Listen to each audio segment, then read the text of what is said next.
Okay, welcome back, Truth Seeker. I think it's going to be like last week's show. Once again, there's no sound, there's no intro, there's no ads.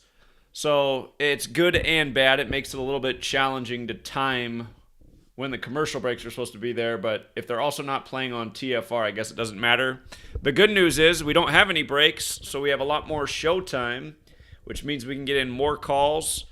And again, this is a participatory show. It is based on the callers. It's the best time of the week each week to call in, share something with the community, ask a question. And if you do want to phone in tonight, that number to call in is 213-233-3998. Again, 213-233-3998. And that number is on the screen. So yeah, Lucky just confirmed for me there is no sound tonight. I'm not sure why we don't have any sound the last 2 weeks, but it is what it is. So, with that said, I know there's a lot of people that listen to Truth Frequency Radio. Again, for all you guys who watch on YouTube, this is the Wednesday 3-hour segment that I do each week for Truth Frequency Radio. Their website is tfrlive.com, and that's why there's typically commercial breaks and intros and all that. But a lot of the listeners on TFR think Trump is the savior. And, they have all their hopes and dreams invested in Donald Trump. And a lot of the hosts on TFR, they're Trumpaholics. Chris Gio, who runs the network, has become a Trumpaholic. And again, I just want to make it clear to people that Donald Trump is not who you think he is. And neither is Robert F. Kennedy Jr., who filled out the paperwork today to run for president. In fact, they're both in the same club, and we'll talk more about that. Again, it is through Gematria that you can see what club these people are truly affiliated with. And again, Donald Trump, where to begin? How about let's begin with MAGA? A lot of people go around with the MAGA hats, the MAGA shirts, and they don't even realize what it's really about. MAGA is the highest degree of the satanic church. And of course, Satan's often associated with the serpent. And Donald Trump, he gave that speech years ago about being the snake, but you let him in, and most people didn't catch on, even though he was telling you exactly what he is. And this week, he compared himself to Christ, and then his day in court was on the eve of Passover, like how Jesus was crucified on the eve of Passover. And you might have seen this Rolling Stone article on April 3rd. Again, science says that's Jesus' day to crucifixion, April 3rd. All day on April 3rd, again, they were showing us Donald Trump's airplane. And think about what an airplane looks like. It looks like a cross. If you really think about it, a plane looks a lot like a cross. They kept showing us Trump's plane up in the sky like Jesus. And the Rolling Stone article about Trump was, it's kind of a Jesus Christ thing. And then again, Trump himself compared himself to Christ. If you're watching Tucker Carlson tonight, he mentioned Christ in regards to Trump. Marjorie Taylor Greene came on and talked about how it seemed like she was in Gotham City. We'll get to that too, because of course Trump refers to himself as Batman. Trump was just in the courthouse where they just filmed the latest scenes for the latest Joker movie. We've been talking about the connections with that Joker film and Trump for all this time. Trump was in court on the anniversary of Heath Ledger's birthday, who died while filming the Joker. He would have been 44 years old this year on 4/4. Anyway. It's also a reminder that Joaquin Phoenix, again, he lost his brother in the Viper Room thing. Johnny Depp's bar. Now he's the Joker. But anyway, Donald Trump, MAGA, the highest degree of the satanic church, comparing himself to Christ in a complete made-for-TV ritual to further divide and polarize the nation. Something evildoers would do.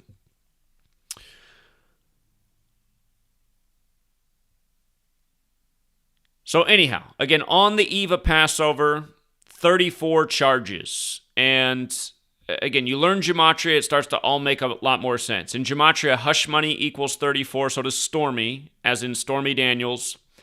Passover equals 34, like Jewish. And what does Jewish really mean? That's not how they're referred to in the Bible. Ish, sort of.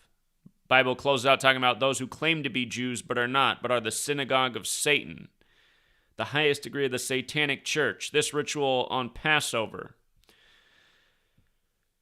Again, Trump compares himself to Christ. 34 counts. In gematria, Jesus equals 34, as does cross.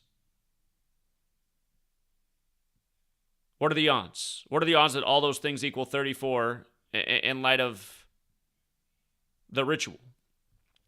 And then again, the fact that Donald Trump... Actually, you know what?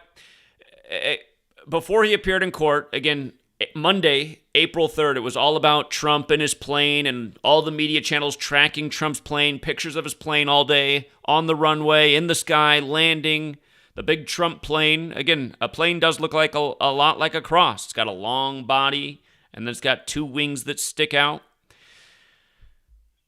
But that was April 3rd. And Science, it was around 2012, came out and said that they traced Jesus' crucifixion to the date April 3rd. And again, that date can be written 3/4, like how Jesus and cross equal 34. The date can also be written 4/3, like how Jesus Christ equals 43. On top of that, it's the 93rd day of the year. Again, crucifix equals 93. God's Son, 93. Nazareth, 93. Jesus crucified between 9 a.m. and 3 p.m. The 930th chapter of the Bible, 930, is where the Christian section begins.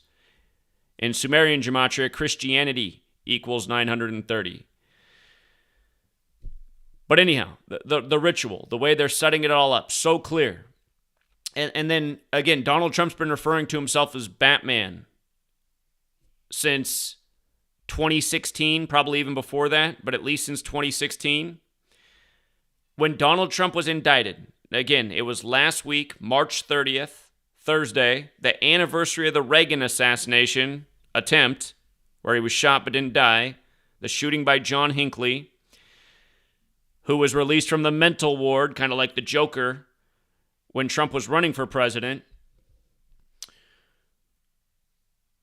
But again, it was March 30th, 2023, which was a date with 76 numerology, 3 plus 30 plus 20 plus 23, 76. While Trump's 76 years old, it was 76 days before his June 14th birthday. It's related to Stormy Daniels, who's born on March 17th, the 76th day of the year.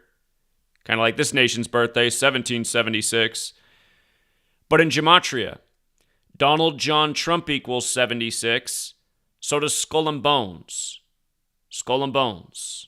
Again, who gets its symbolism from the Templars, which goes back to the Catholic Church, which comes back to Jesus. But the word Joker also equals 76. And then he appears in the courthouse where they just filmed the latest Joker film. And then again, he appears there on 4/4. And the last Joker movie came out while Joaquin Phoenix was 44 years old. And then this year would have been Heath Ledger's 44th birthday on 4/4. And Donald Trump was number 45, but the 44th person to be president. And he tweeted on social media that he would be arrested the day after Stormy Daniels' 44th birthday. And then he pleaded not guilty, which in gematria equals 44. And he does this all before Easter Sunday. Easter Sunday also has that gematria 44. And again, it's just a perfect ritual across the board. It brings together all these narratives that have been surrounding Trump the whole time. Donald Trump is Batman. By the way, the whole Skull and Bones thing. Trump said he was going to be arrested on March 22nd, 322, the number that Skull and Bones is recognized by. Remember, the Georgia Guidestones went up in history on March 22nd, and they came down on George W. Bush's 76th birthday on 7/6, who is a former member of Skull and Bones. But from Trump taking office January 20th, 2017 to the day he said he would be arrested was 322 weeks later. And then Trump, the day that he was indicted, the last actor to portray Batman, he was indicted on that actor's 322nd day of his age, when Trump refers to himself as Batman. Batman. The Bible.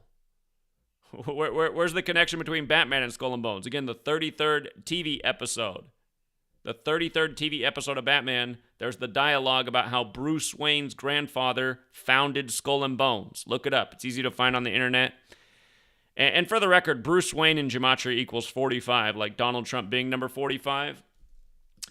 But one headline after the next, it's all a sick joke. And here's today's headline in the ongoing saga. Pornhub sees hard rise in Stormy Daniels' searches after Trump arrest. Again, you guys remember, Gematria is based on the alphabetic order forwards and backwards. So Pornhub equals 94 forwards, like how Trump was in court on the 94th day of the year. For the record, Easter also equals 94. And this year it will fall on Sunday, a date that can be written 9/4. But if you run it in reverse, Pornhub equals 95. And the New York Post puts out this headline, along with other media, on the 95th day of the year. So Pornhub 94, 95, corresponding with the days that the hard rise is up for the Stormy Daniels searches. And remember, the Jesuits were created to counter the 95 Theses. R.I.P. Martin Luther King Jr., who died on the 95th day of 1968, when Martin Luther wrote the 95 Theses, bringing about the reason for the Jesuits to exist, to serve the Catholic Church, to stop the Reformation. And also the day MLK was killed, who assumed the name Martin Luther after the Protestant Reformation there. He was killed on the day in history that Martin Luther became a Jesuit priest before he turned against the church and led the Protestant Reformation. Look it up. That date was April 4th, 1507, 461 years to the day of the MLK assassination, which is funny because 461 is the 89th prime number and religion equals 89. Kind of like how there's 89 chapters in the gospel. But, again, pornography in Jesuit order. Again, Gematria is based on the alphabetic order forwards and backwards, and also forwards and backwards with numerology. Pornography in Jesuit order equal the numbers 72, 144, and 153. And the only cipher where they don't match, pornography is 45, whereas Jesuit order's 54. And the New York Post posted this today on April 5th, right? 4-5. Donald Trump number 45. Bruce Wayne 45. Calls himself Batman. How it all comes together with the porn star. You know, the day before Passover. This year, Passover begins on 4-5. What a ritual at this moment for it all to come together. Batman, the Messiah. Remember a few years ago when they were saying over in Israel, people were speculating that Trump was the actual Messiah. Trump who was in Jerusalem for Jerusalem Day.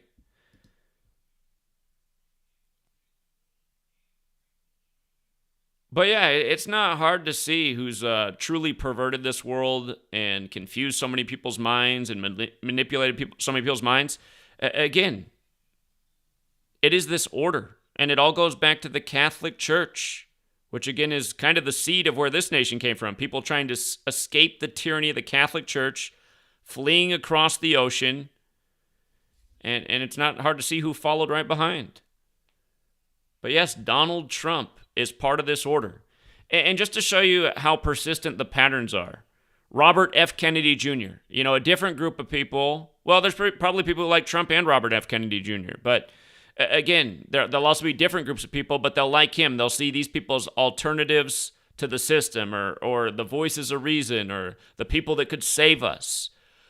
Robert F. Kennedy Jr. announces he's running he filed the paperwork to run for president today, April 5th, the 95th day of the year. Jesuit educated, went to Georgetown Prep. Remember when he had his big anti-mandate, anti-jab rally? He happened to do it on Georgetown's birthday, which I pointed out. But look at his ritual today. The day can be written 4/5 or 5/4. His dad was killed in the Ambassador Hotel. Ambassador Hotel equals 54. His dad was killed on June 6th. Robert Kennedy equals 66. So does Sirhan. If you're saying anybody was shot the day prior, yeah, that's true. You can write that date 5/6, like Society of Jesus is 56. Ronald Reagan's 56. He died on that day in history. Washington, D.C. is also 56. But anyway, Ambassador Hotel 54, Dealey Plaza, where JFK was killed, also equals 54. If you run it the other way, Dealey Plaza equals 45. So what a day for him to file the paperwork to run for president. Again, Jesuit orders 54. They're all Jesuit educated. Adding insult to injury, it's 78 days after RFK Jr.'s birthday, which is January 17th, 54. 78 days later, or 11 weeks and 1 day. 78 days or 11 weeks and 1 day. So 78 and essentially 111. The name Kennedy equals 78 forwards, 111 in reverse. Jesuit equals 78. Remember, this is the mortal enemy of Anthony Fauci, where the pandemic was declared 78 days after Fauci's birthday. Wuhan coronavirus, 78.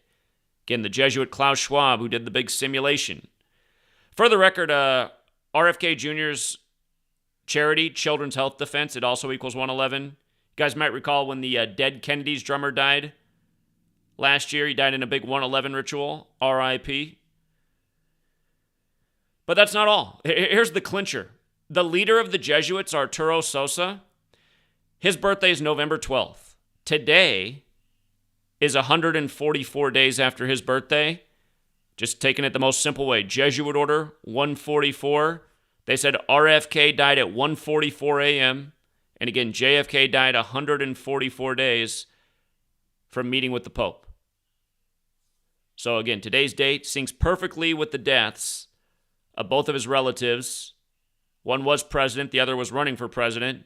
Now he's making his move to run to challenge Joe Biden. Remember, President Biden equals 144. Jesuit Georgetown simulated on June 12, 2020, that Biden would win the election, Trump would refuse to step down, and it would lead to deadly violence in America. You know, how about when Elon Musk, another Jesuit, reinstated Trump 144 days from his birthday? How about when Elon Musk offered $54 per share on 14/4, the anniversary of the Lincoln assassination, to buy Twitter? You know what I mean? It just goes on and on and on. That's how, by learning these numbers and these patterns, you can see who's really controlling these people. They got to give you the people that inspire hope. Otherwise, everyone would give up.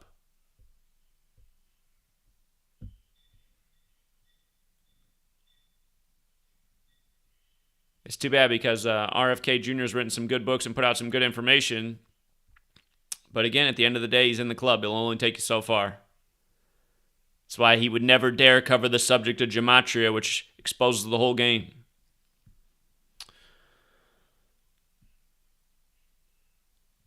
By the way, just the other big thing with the Trump arraignment yesterday, it was the 94th day of the year, like we talked about. That means it was the day leaving 271 days left in the year. That's the 58th prime number, and supposedly he's in there for election fraud for the 58th presidential election. Remember, he announced he was running from the 58-story Trump Tower. He hired the 58-year-old Steve Ray for Inauguration Day. The Suddenly Susan episode from way back in the day in the 90s, where the magazine is made that shows that Trump's the president. The date of that episode was May 8th, 5/8. Again, that's how far out all this stuff was planned. That's why they had to give us the show introducing Trump as an authority figure, The Apprentice. The Apprentice is a degree in Freemasonry. In Gematria, Freemasonry equals 58, like secret society. So Trump wins the 58th election. He beats the woman. Hillary puts out the book about why she lost. What happened, which equals 58. Freemasonry is only for men. That's what happened. It remained an all-men club for the president for now in D.C., the Masonic city.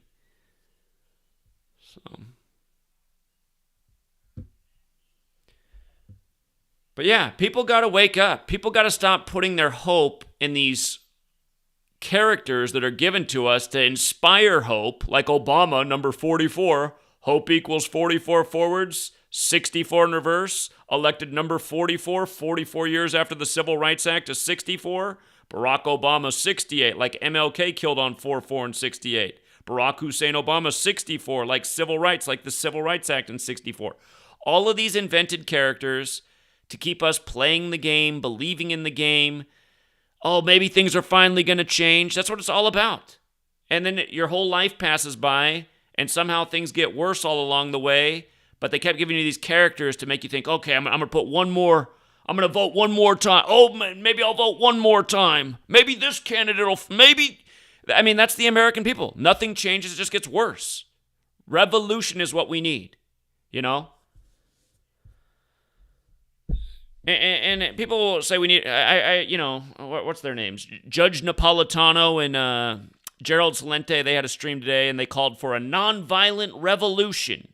Again, you guys, a nonviolent revolution. Do you remember reading about that one in your history books? Do you remember how America was born into greatness out of the nonviolent revolution? Where in the history book is the nonviolent revolution that turned things for the better? Doesn't exist. You guys, we need a real revolution. Like, people need to say, okay, I still have rights. I still have a little bit of the First Amendment. I still have a little bit of the Second Amendment.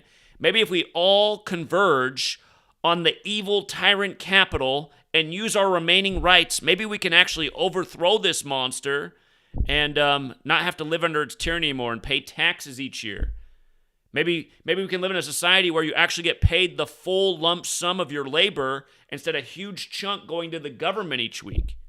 I mean, don't you get sick of, like, what's the average American make? Not even $1,000 a week, and then they only get to keep a percentage of their work because the government got the first cut. For what? Like right now for Ukraine? For another war? For some guy that's totally lazy and doesn't want to do anything with his own life, so you got to pay for him and some social... I mean, this is a bunch of crap. All this stuff is crap. We've created this, like, lazy, inept, loser society, and we're paying for it all along the way. It all needs to crumble to the ground. You know? Yeah, so, some people would obviously go under without the social nets and stuff, but you know what? It's for the better in the long run. Let's create a society where people can actually tie their own shoelaces, you know? Not need handouts and everything else this society has going. You know, this is a society that breaks up the family, creates incentives to not have a man in the household. To be a single mother household, you get way more things. I was talking about how, you know, one of Sweet Lady's coworkers, who was a good coworker, she realized if she did not work and just stayed home the way the system is right now, she could actually collect more money than she got from her job. All of this stuff needs to go. So anyway, and we know what kind of government we have. Kind of government that, Switzerland said there's a pandemic, so guess what? We're going to lock you all down. Curfew. Your business has to go under now. Yeah, don't worry about how much you get behind on your payments. You know, here, we'll give you all $1,000, print a whole bunch of money, and destroy the dollar. I told you guys that day one. I said all this money printing is going to come back to haunt us in a big way. I said just wait till the inflation that comes. Knew that day one, because that's economics 101. And again, you know, DK might call into the show, he might say, but the whole economy's fake. Yeah, it's true, but I mean, still, when you print money, it causes inflation. So, anyway, we got to stop with these Trump shenanigans. For all the people out there that think Trump is the real deal and you're going to continue to support him and vote for him, I'd really like you guys to call in tonight. Call in tonight, 213-233-3998. I want to figure out what it is, why you continue to believe, literally in this painted clown, just like the Joker. That's part of the reason they're doing the thing in the courthouse with the Joker. Trump paints his face, you know, a lot of orange. I know the Joker paints it white, but again, just two painted face men. The mockery is so transparent. I want to know why you guys keep believing in this guy. Mega, the highest degree of the satanic church. Trump the snake, you let him in. Like, well, what more do you need to see? Comparing himself to Christ.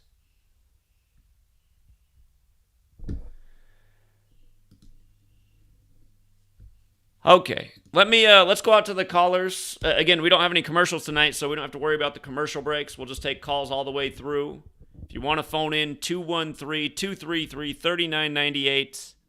Line's going to be open all night. Right now, there's 7 people on hold, so you call in now, you'll be on the line in no time. And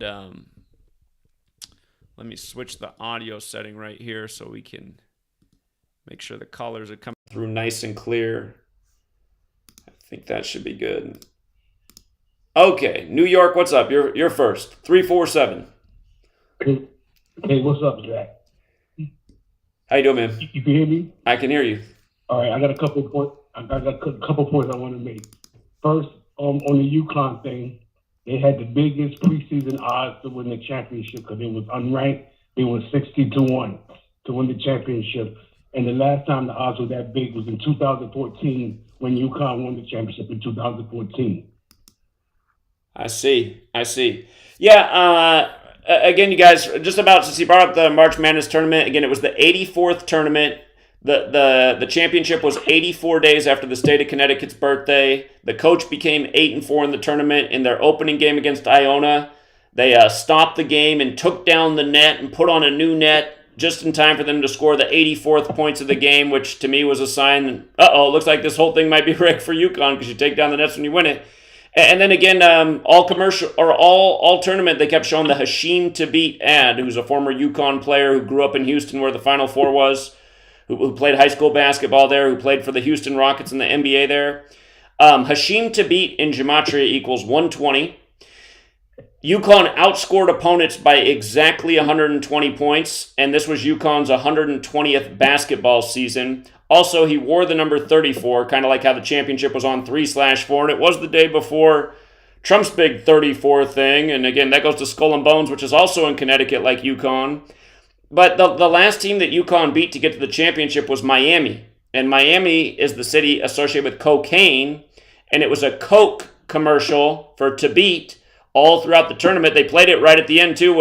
They played that ad right before UConn ran away with the game at the end. UConn had a big lead. Then the opponent rallied at the San Diego State, made it close. Then they played the to beat commercial. And then after that, UConn just ran away again with it, winning by 17 for a total net margin of 120 points between all 6 games they played in the tournament.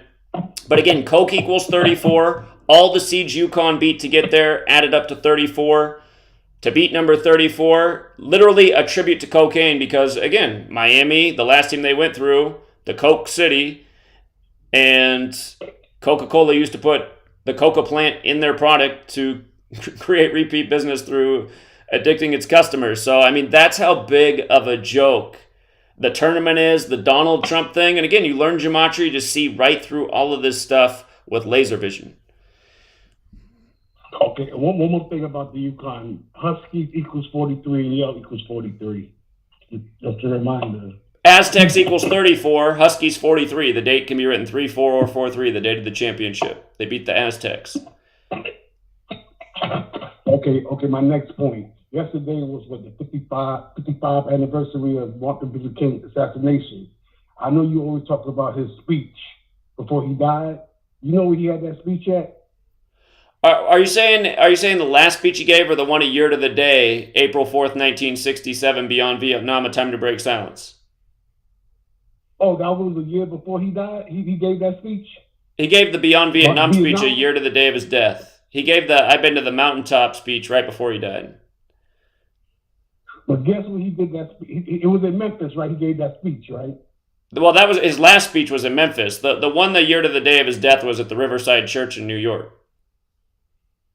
Okay. Well, his last speech, guess where it was at? That Masonic Temple. Ain't that where that Tyree Nichols guy was buried?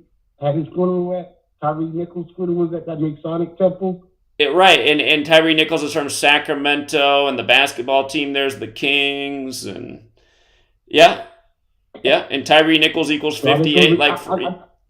Go ahead. I just thought it was interesting that his last speech was at that Masonic Temple, and then we go back to the Tyree Nichols thing, 54 years later, almost 55 years later. Right. And again, yeah, I mean, he was killed right before the MLK holiday. So we were told, yeah, again, for Tyree Nichols equals 58 like Freemasonry, like secret society, like fraternal, going with the Fraternal Order of Police. All right, my next point is: did you see about Russia and Brazil? They plan on not using the U.S. dollar in trade anymore. They're going to use their own currency. Did you see that story? Supposedly, there's a rumor that there's something called Operation Sandman, and over 100 countries reportedly are about to drop the dollar. We'll see if that's true. Something that's been buzzing for the last week is the Kenyan president on March 22nd. Have you seen this, what the Kenyan president said? No, I didn't see that. So on 3/22 of all days, he said that in a couple weeks, things are really going to change in this world with the U.S. dollar, and he encouraged the people in his country to get rid of their U.S. dollars. He said it'll happen in a couple weeks. So it made me go and look at what could happen, like what date could it be in a couple weeks. Tomorrow could be an interesting day if this is true. Things are about to radically change if this is true. But the Bretton Woods system is what pegged the dollar as the U.S. world currency, and that was on July 22nd, 1944. So I looked from the anniversary date of that to see something. So from July 22nd of last year, the anniversary, to April 6th is 258 days later, which is interesting because Bretton Woods Agreement equals 258. The big way, the small way, it equals 96, and April 6th is the 96th day of the year. So it's 258 days after the anniversary and the 96th day of the year. Of course, Order of Illuminati also equals 258. Elon Musk just had a 258 joke over the weekend. But the other thing about April 6th is that day can be written 4-6. We know chaos is 46. We know the Masonic motto, Ordo Ab Chao, the Latin for order out of chaos, is 46. The date can also be written 6-4, like the spaces on the chessboard. Goes with the Masonic flooring, the chessboard flooring. And the emphasized headline when the Kenyan president said that was "Dollar crisis to ease soon." That's for his own country. That phrase also equals 96, and it was about how things would change in a couple weeks. So April 6th is a couple weeks from his remarks. And the funny thing is he's 56 years old right now, kind of like how Kenya equals 56 in Society of Jesus, and Woodrow Wilson was 56 years old when they set up the Federal Reserve. So anyway, everybody and their mom's talking about how there's this potential conspiracy for a bunch of countries to drop the U.S. dollar and send them all back. And then they're saying if that were to happen, it would create hyperinflation here and would destroy the U.S. dollar. So we'll see. But the countries involved, they said it's India, Saudi Arabia, Iran, even Mexico and Japan is thinking about dumping the U.S. dollar. Yeah. They say like almost 20 countries are thinking about they're just going to trade in their money, and they're not going to trade in the U.S. money anymore. So I'm just thinking that just go along with what you've been saying.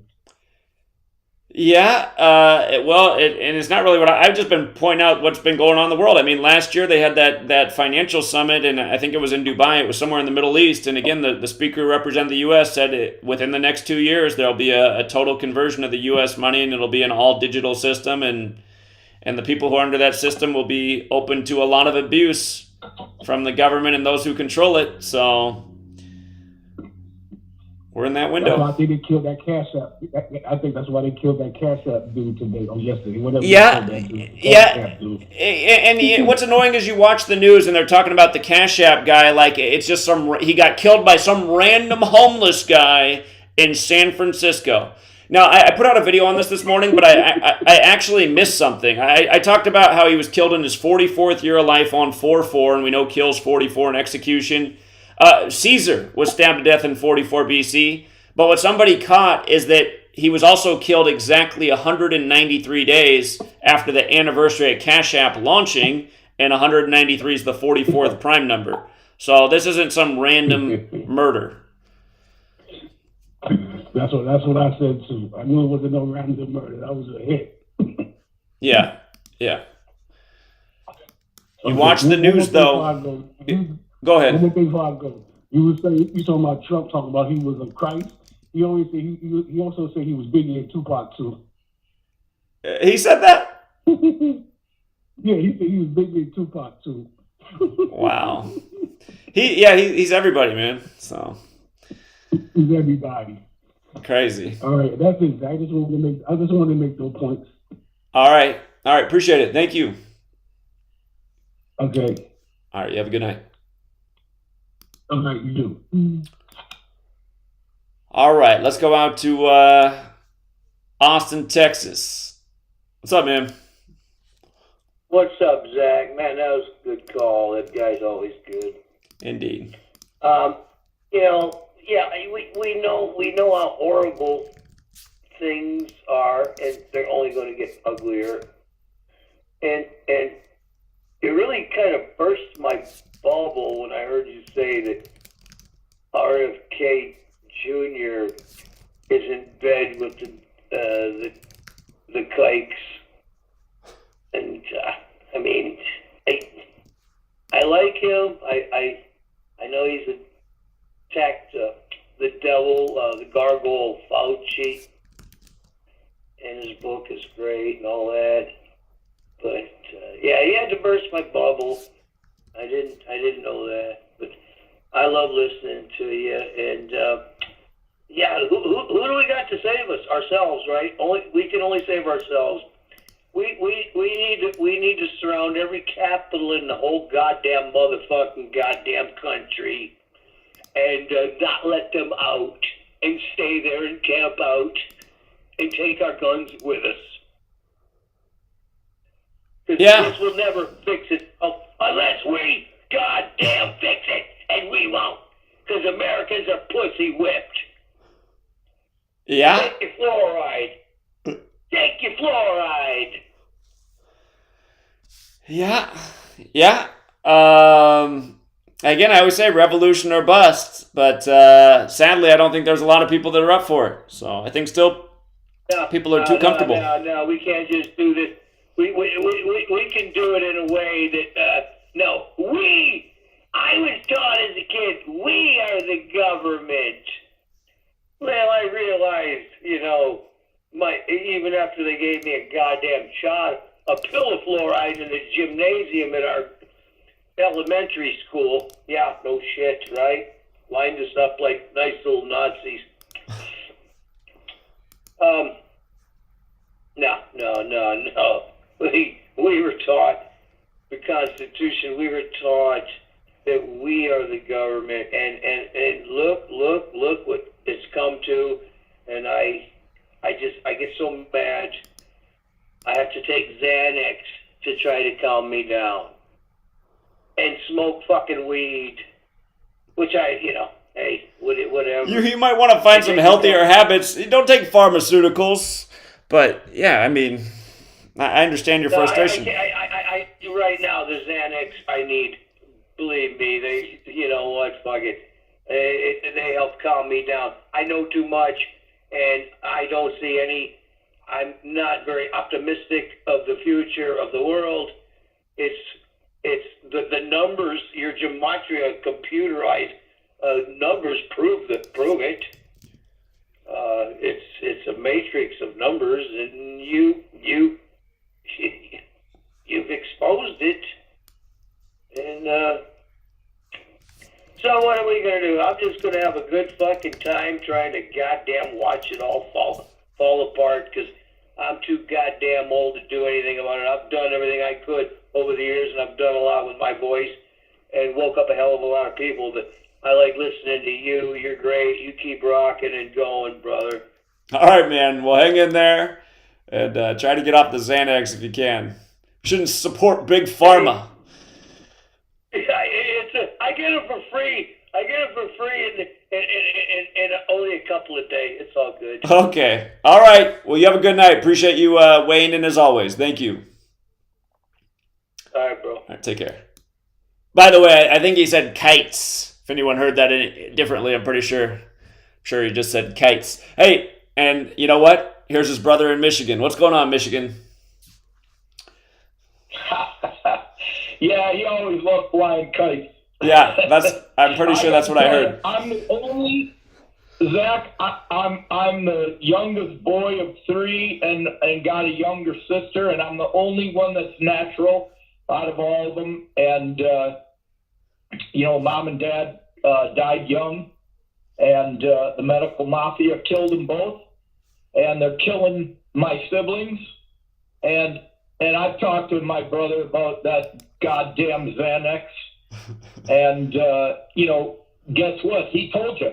He gets it for free. Right? That's what he said. And I tell everybody, when me personally, was able to wrap my head around the fact that insurance pays to keep you sick, and you got to pay to keep yourself healthy, that's when I was able to justify buying my own supplements, and they saved my freaking life. And I've been taking these nutrients and being mentored by my doctor, Wallach, for 12 years now. That ain't why I called. You were asking about Donald Trump. Donald Trump fooled a lot of people.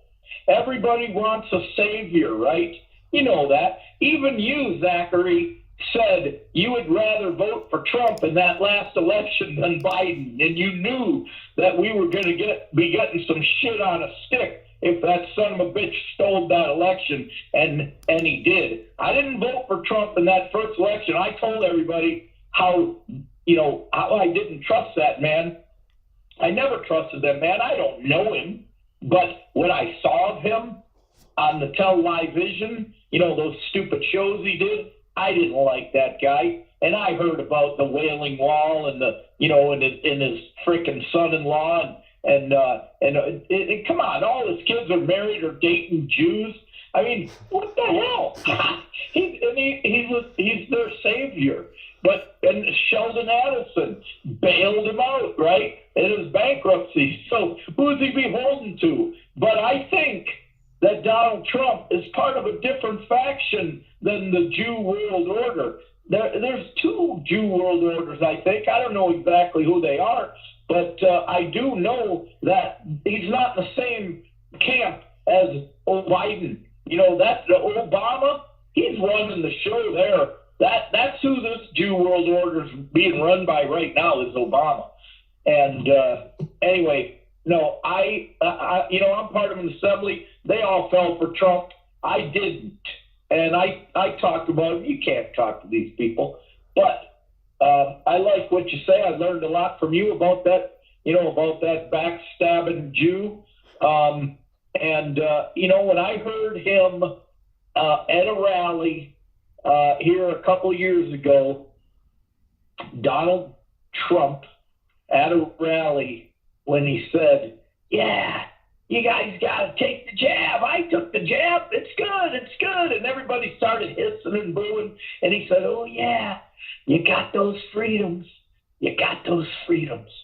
And I'm telling you what, he sounded like the biggest, scrawniest, cheesiest little fucking Jew that I ever heard in my life when he said that. And I knew beyond the shadow of a doubt that everything you said, all the numbers add up. Donald Trump ain't our savior. And do the numbers, you got some tea leaves that tell you who it is besides us?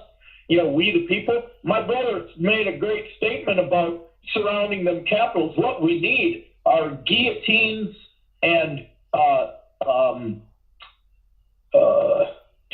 what do they call where you hang somebody? The gallows. Mm-hmm. We need to start building gallows and guillotines around every capital in America and start lining the streets with them, because it's time. These people have got to go. They are evil, demonic, satanic, Jew-loving, whatever minions. Obviously the head men, they ain't around. They'll never be around. But they're begging us to take to the streets and start killing each other. So anyway, I'll yield there, brother. All right. Well, I appreciate the call. And it would be justice if these people, if the punishment was the guillotine or the gallows. These are treasonous people that rule over us. They do not serve our interests. And again, there's been a lot of treason going on for a long time. I mean, the New World Order, you guys, we had a president who said it all the time back in the early 90s. And then his son became president. He said it too. And now look what's going on. Did you see who was talking about the New World Order this year on 322? It was China and Russia shaking hands talking about the New World Order. Again, there is a big club and we are not in it. And this country's getting sold down the tubes. And a lot of people need to wake up. It's not the Republicans or the Democrats that are going to save us. It's going to be ourselves. And that's it. I mean, all these personalities they put on TV, they're in the club. Those aren't the saviors, the people that you know on TV. So, anyway. It's a big idea. A new world order. Mm-hmm. Mr. 322, yeah. And that was the headline. That was the headline this year on March 22nd. It was Russia and China meeting and talking about the New World Order. So it goes to show you. Yeah. It's happening. Yeah, the people around the world really do need to unite. And I know the world is looking at America. They're begging us to end this thing, to, free the world. And I heard a great analogy. What is freedom? Freedom means free from doom. And they got doom wrapped around our throats like nooses. And we need to snap out of it, people. And, we need to unite. I'll tell you what, check out libertytreeradio.org. libertytreeradio.org. Okay. It's the militia, folks. That's the only answer, the militia. We need to train as a militia in every neighborhood, in every township, in every county, in every city, in every state. We need to train as a militia, and we outnumber these sons of bitches enormously. They're scared shitless right now. I'm telling you, I see they're cracking. They are cracking. We outnumber them, and people are waking up in droves. And it's a lot of different messages, but, I wish we could get your message out there, more than it is. And I don't know how to wake people up. But I'll tell you what, did I talk about Mike Gill from New Hampshire? Did we mention that last time? You might have brought it up, but you can make the point again. Mike Gill is a mortgage broker for like more than 16 years, and he's award-winning, and he's squeaky clean. He's got himself videotaping the governor of New Hampshire, Sununu, giving him hush money or something, and he's cussing him out. And Sununu's looking at him like the Cheshire Cat, And this guy has been offered $50 million in open court 4 times to shut up and take down his billboards exposing the Jews as the money launderers, the drug traffickers, their drug cartels, the human trafficking. He's got their names on billboards all over New Hampshire. I mean, that's where Ghislaine Maxwell bought a house and she turned herself in there. This guy's exposing a lot of stuff, and nobody even knows about him. It's unbelievable how long he's been fighting. He's like 6'4", 300 pounds. He don't take no shit from nobody. And I'm telling you, I think he's for real. I think he's doing some good work. You need to check him out. And, maybe you can work with that guy, because he's fearless like you. And you need to go to New Hampshire and look him up. Okay, Mike Gill. I'm going to look him up. I appreciate that. Thank you. All right, brother. All right. Have a great night. This is my favorite night of the week. I got a call with Dr. Wallach, a Zoom call before this show, and I cut that off early because I don't want to miss any of your monologues. So thank you for everything you do and being there for shit. I've been listening to you for like 8 or 9 years. Well, thanks for all the support. I haven't missed a show except when you're not there. So. And you know what, Ray, I think you're right. The trolls got to Rambo, because they wanted him off your show. Because with the two of you guys together, and he was a little whiny, but he's got some great decodes, and the two of you guys together, you were kicking the New World Order's ass. And, it's too bad that he fell for that bullshit. Hopefully he comes back groveling and, you guys make up and keep doing what you're doing. All right. Love you, brother. All right. Appreciate that. Thank you. You have a good night. And yeah, again, even though I'm not real happy with Rambo, he still does do good work. And I would encourage everybody who listens to my show to still support his channel, The Truth Codes on YouTube. But again, I will say this too. Rambo, he does great work, but he's not as about it as yours truly, not even close. I mean, he lives in New York City. Can you imagine if I lived in New York City? I'd have no voice today because I would have been outside the courthouse waking up the world to what was really going on yesterday. And I'd like Rambo to continue to do the work and get more about it. Should have been on the streets of New York, pounding pavement. And again, why is the only time Rambo ever speak out in New York was when I drove across the country to be out there? You're in that city. That's a great place to speak out every day. Maybe I can convince Sweet Lady to move out there with me. I would like to be in New York City. Anyway, let's go out to George. What's up, George? George is on. Take your time tonight, George. We got plenty of show. I'm sorry? You got plenty of time tonight, George. So whatever's on your mind, get it all out there. Okay, well, I'll try to be as efficient as possible.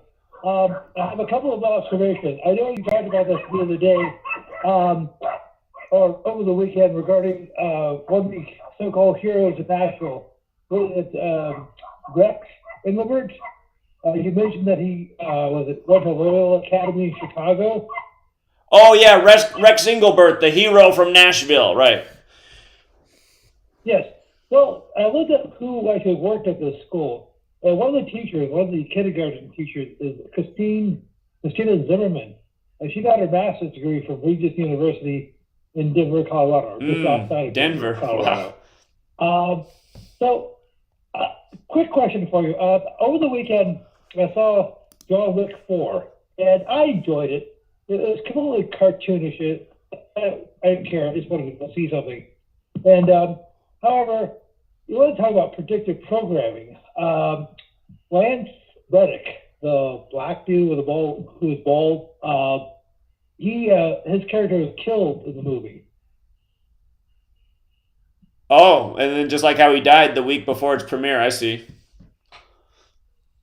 Yes, so I didn't know that until I sorry for the spoiler alert. But anyhow, I guess the producer of the film, Derek Kolstad, actually went to, Sacred Heart High School in Madison, Edgewood, Sacred Heart High School in Madison, Wisconsin. So you might want to look him up when you get a chance. And I was just wondering about something. Have you ever done a post on the death of Ron Santo, the Hall of Fame third baseman for the Chicago Cubs? Say the name again. Ron Santo. Ronald. Oh yeah. Santo, born the 25th of. So did you actually do a post on him? Oh, did something happen recently? Well, he died back in 2010, December the 2nd or the 3rd, and he was inducted posthumously in the Hall of Fame in 2012. Now, he spent the bulk of his career in the Chicago Cubs from 1960 to 1933. He spent his last year with the Southside White Sox. Then afterwards, he became a radio announcer for the Cubs, which is what he did for basically the bulk of his life until his death in 2010. So why do I bring him up? Other than the fact that he was Roman Catholic. Well, can you help me out with this? I know the other day you were talking about Sleepless in Seattle. You made reference to that because you're in Seattle, I guess, on Sunday. Well, for what it's worth, even though Santos is associated with the Windy City, Chicago, he was actually born in Seattle. Interesting. So, do you think, and I realize the movie Sleepless in Seattle came out in 1993, I believe June the 25th. So okay, I hate to say this, but was that a pure coincidence? Maybe or maybe not, because again, there's something going on again with Seattle and Chicago. Just to remind people, the Seattle-Chicago thing, just things we've been pointing out. Again, the first two cities with COVID, Seattle and then Chicago. The first celebrity with the virus, Tom Hanks, who's in Sleepless in Seattle, where his wife dies from illness in Chicago, causing him to move out to Seattle. Netflix recently put out a movie, summer of 2018, about the end of the world. And it starts with a young couple who are engaged in Seattle, and the man's going to fly back to Chicago, where the fiance's family's from to ask for permission for the marriage, and then the power in the whole world goes out, and then they have to get from Chicago back to Seattle. And there's probably even more, but you're just saying how Ron Santo also has that connection, and I'm looking that up. Yeah, I see that he's from Seattle, played in Chicago. Yeah, again, there's probably something that I don't know about between the history of those cities. It probably goes to something deeper. But there's a lot of relationships just like that, and you'll see the same patterns. So I'll look more into it. I don't know right now. Something I do know that's funny, though, is Ronald Santo, his birth name equals 43. Every sports team in Seattle equals 43. Mariners 43, Seattle Seahawks 43, Seattle Krakens 43. Seahawks won their only Super Bowl 43 points. So I find that also interesting that his name's 43 because I call that the Seattle sports number. But I'll look into it. Okay, so go ahead. So for what it's worth, I know this is an immaterial conversation. Now, after the 1973 season, he was supposed to be traded to the then California Angels, but he declined. So he invoked something called the 10-5 rule, which meant that if you've been in the majors for at least 10 years, or at least 5 years on the same team, you get to veto a trade. So that's what he did. So he accepted a trade to the American League White Sox. But other than that, he was professionally he was exclusively associated with the Cubs. Okay. And he lived in Chicago, but he died in Arizona. I guess he was undergoing treatment. He was diabetic basically his entire adult life. So you said you might need to look a little bit more into Ron Santo. I see what day he died. He died December 2nd, 2010, a date with 44 numerology, the kill number. That date can also be written 12/2 like 122, and both San Francisco and Seattle are both on the 122nd meridian. That number shows up a ton with both those cities. Kind of like how Bill Gates got his first jab on 122. But, yeah, it looks like he died a span of 86 days from his birthday as well. He got 86th. So I'll look more into that. But yeah, that's just like way, George. I appreciate your calls. People care more about stuff that's current, not like Ron Santo's death from 13 years ago. Okay, fair enough. I can only give you what I have. Okay, can I just mention one other thing that is a little bit more current? Sure. Okay. The actress Melissa Joan Hart lives in Nashville, Tennessee. As a matter of fact, one of her children went to that school. And she used to live near Newtown, Connecticut. As a matter of fact, she lived there during the whole Sandy Hook thing. Right. And her birthday is April the 18th, 1976. Now, her cause of law was OT. Now, you said you wanted me to bring up something more current. Sorry. This is good. Yeah, no, you can bring this one up. The Sabrina, the teenage witch, helping rescue the children at the Nashville school shooting. Yeah, I love this story. Go ahead. Okay, so for what it's worth, her character's name was Sabrina Spelman, not to be confused with Francis Joseph Cardinal Spelman, the Archbishop of New York. I realize the name was pure coincidence. Now, if you look this up, the show ran from the 27th of September, 1996 to April 24th, 2003. Now, September 27th is the day, I know you mentioned this numerous times, but just for those who don't know this, is the day that the Jesuits, the Society of Jesus, were officially recognized as a religious order in the Catholic Church. Right. And, of course, she grew up Catholic. Right. Again, in addition to the Jesuit connection to September 27th, the debut of the Sabrina the Teenage Witch, that means the show, because it began in 96, that means the show turns 27 years old this year. It began on the 27th. The school shooting was on the 27th. And again, in Gematria, both witch and broom equal 27. So Monday also equals 27, like ritual. Shooting on a Monday, the 27th. Sabrina the Teenage Witch there. Like you said, she used to be in Sandy Hook. What are the odds of these things? But again, it's news by the numbers. So. Well, and since you're in Seattle over the weekend, you made several references to Kurt Cobain. He officially committed suicide at the age of 27. Whether he had some assistance, that's another conversation altogether. But you talked about the 27 Club before, such as Jimi Hendrix, who was also from Seattle. He was 27. Was Janis Joplin also 27? Yeah. Jim Morrison. Jim Morrison.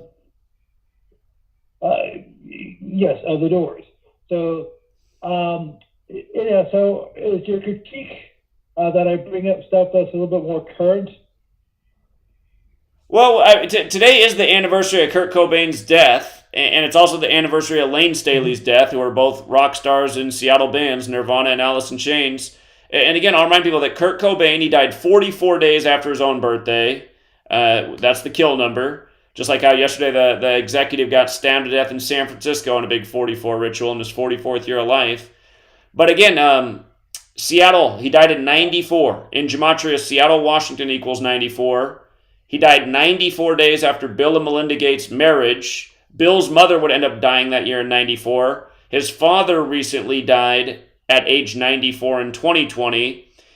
And Bill Gates, Mr. Seattle, Washington, 94, he declared, the coronavirus pandemic, it kind of happened in Seattle after the first confirmed case in the world was outside of mainland China in Seattle, the land of the world's biggest needle, the Space Needle.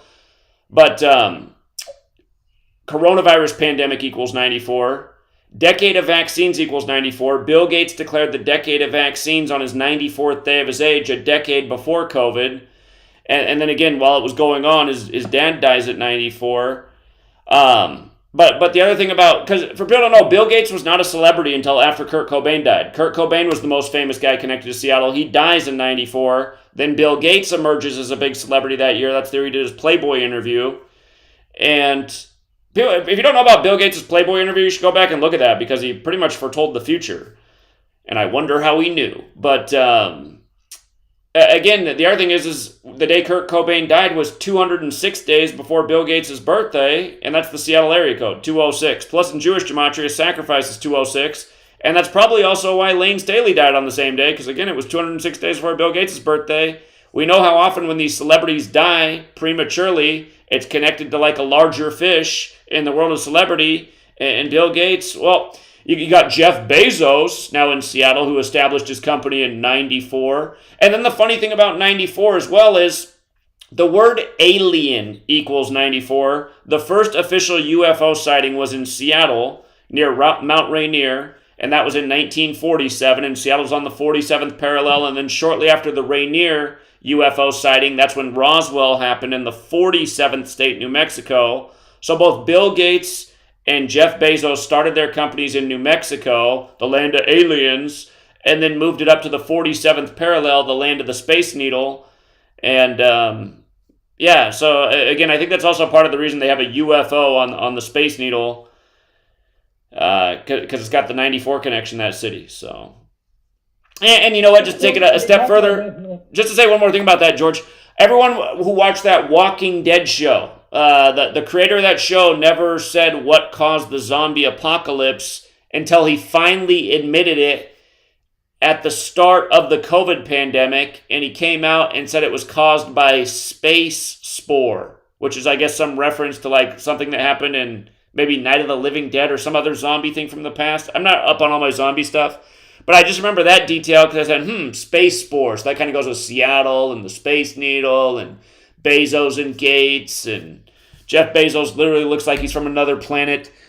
But anyway, go ahead, George. Well, if I can mention, speaking of 1984, one of the significant things about that it was the only year there was not a World Series. It was got canceled because of the strike that year.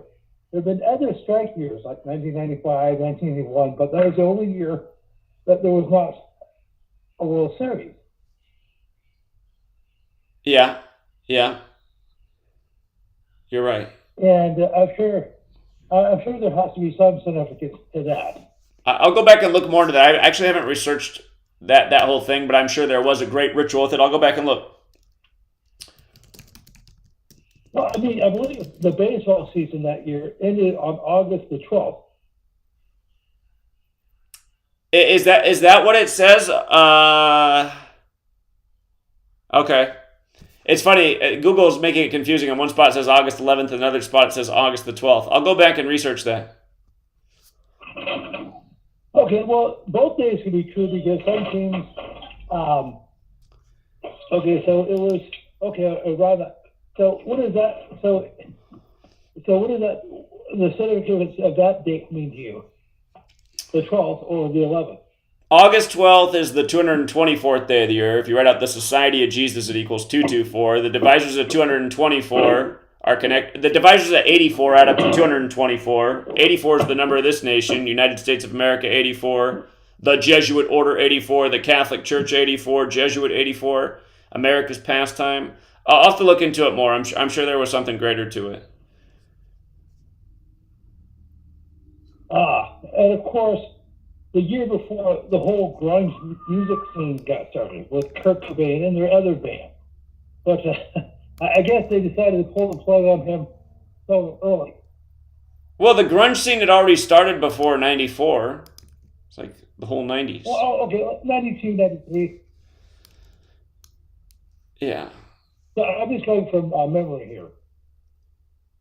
Okay, but I see the strike ended on 4-2 in 95, and Jesuits got the 84 and 42 connection, and then in 95, and the Jesuits created counter the 95 Theses. I'll have to look at the distance and days and read more about the story, but yeah, it's something I haven't researched before. Okay, so one last thing. If you go to MajorLeagueBaseballReference.com, they have a list. They list the player's date, their death date, if applicable, how old they were when they made the Major League, and they actually have a list of days. For what is worth, for Ron Santo, I know we were talking about him a few minutes ago. He died. It says specifically on MajorLeagueReference.com that he was 70 years old and 210 days at the time of his death. Okay. Huh. Here, hold on. Coming back to your World Series, since baseball just got started, I'm actually looking at just some of the numbers that are thrown up here. Okay, so look at this. The strike started on August 12th officially, but it was September 14th was the day that they said there would not be a World Series. That's funny because that's the day leaving 108 days left in the year. Major League equals 108, and there's 108 double stitches on a baseball. So what a perfect day to say there'll be no World Series. September 14th was the day that was announced. And then they decided to reduce the next season, since they got a late start, to 144 games, and Jesuit orders 144. Just talking about that number at the start of the show. And again, the Jesuits and the 95 Theses, I mean, it just goes to, and we already knew this, I mean, we've been proving it year after year that the Jesuits control the world of sports. But yeah, looking at this lockout season is perfect. And I guess with regards to 94, Roman Catholic Church equals 94. So... Oh, okay. Well, I got on long enough, and you have other calls to get to, so I guess I'll talk to you soon. Yeah. Okay. All right. I see why you had baseball on the mind. Yeah, it is baseball season. All right. Appreciate it, George. Okay. Well, take care. All right. Yeah. You have a good night. Donald Trump, for the record, won the presidential election right after the 112th World Series concluded on 11/2.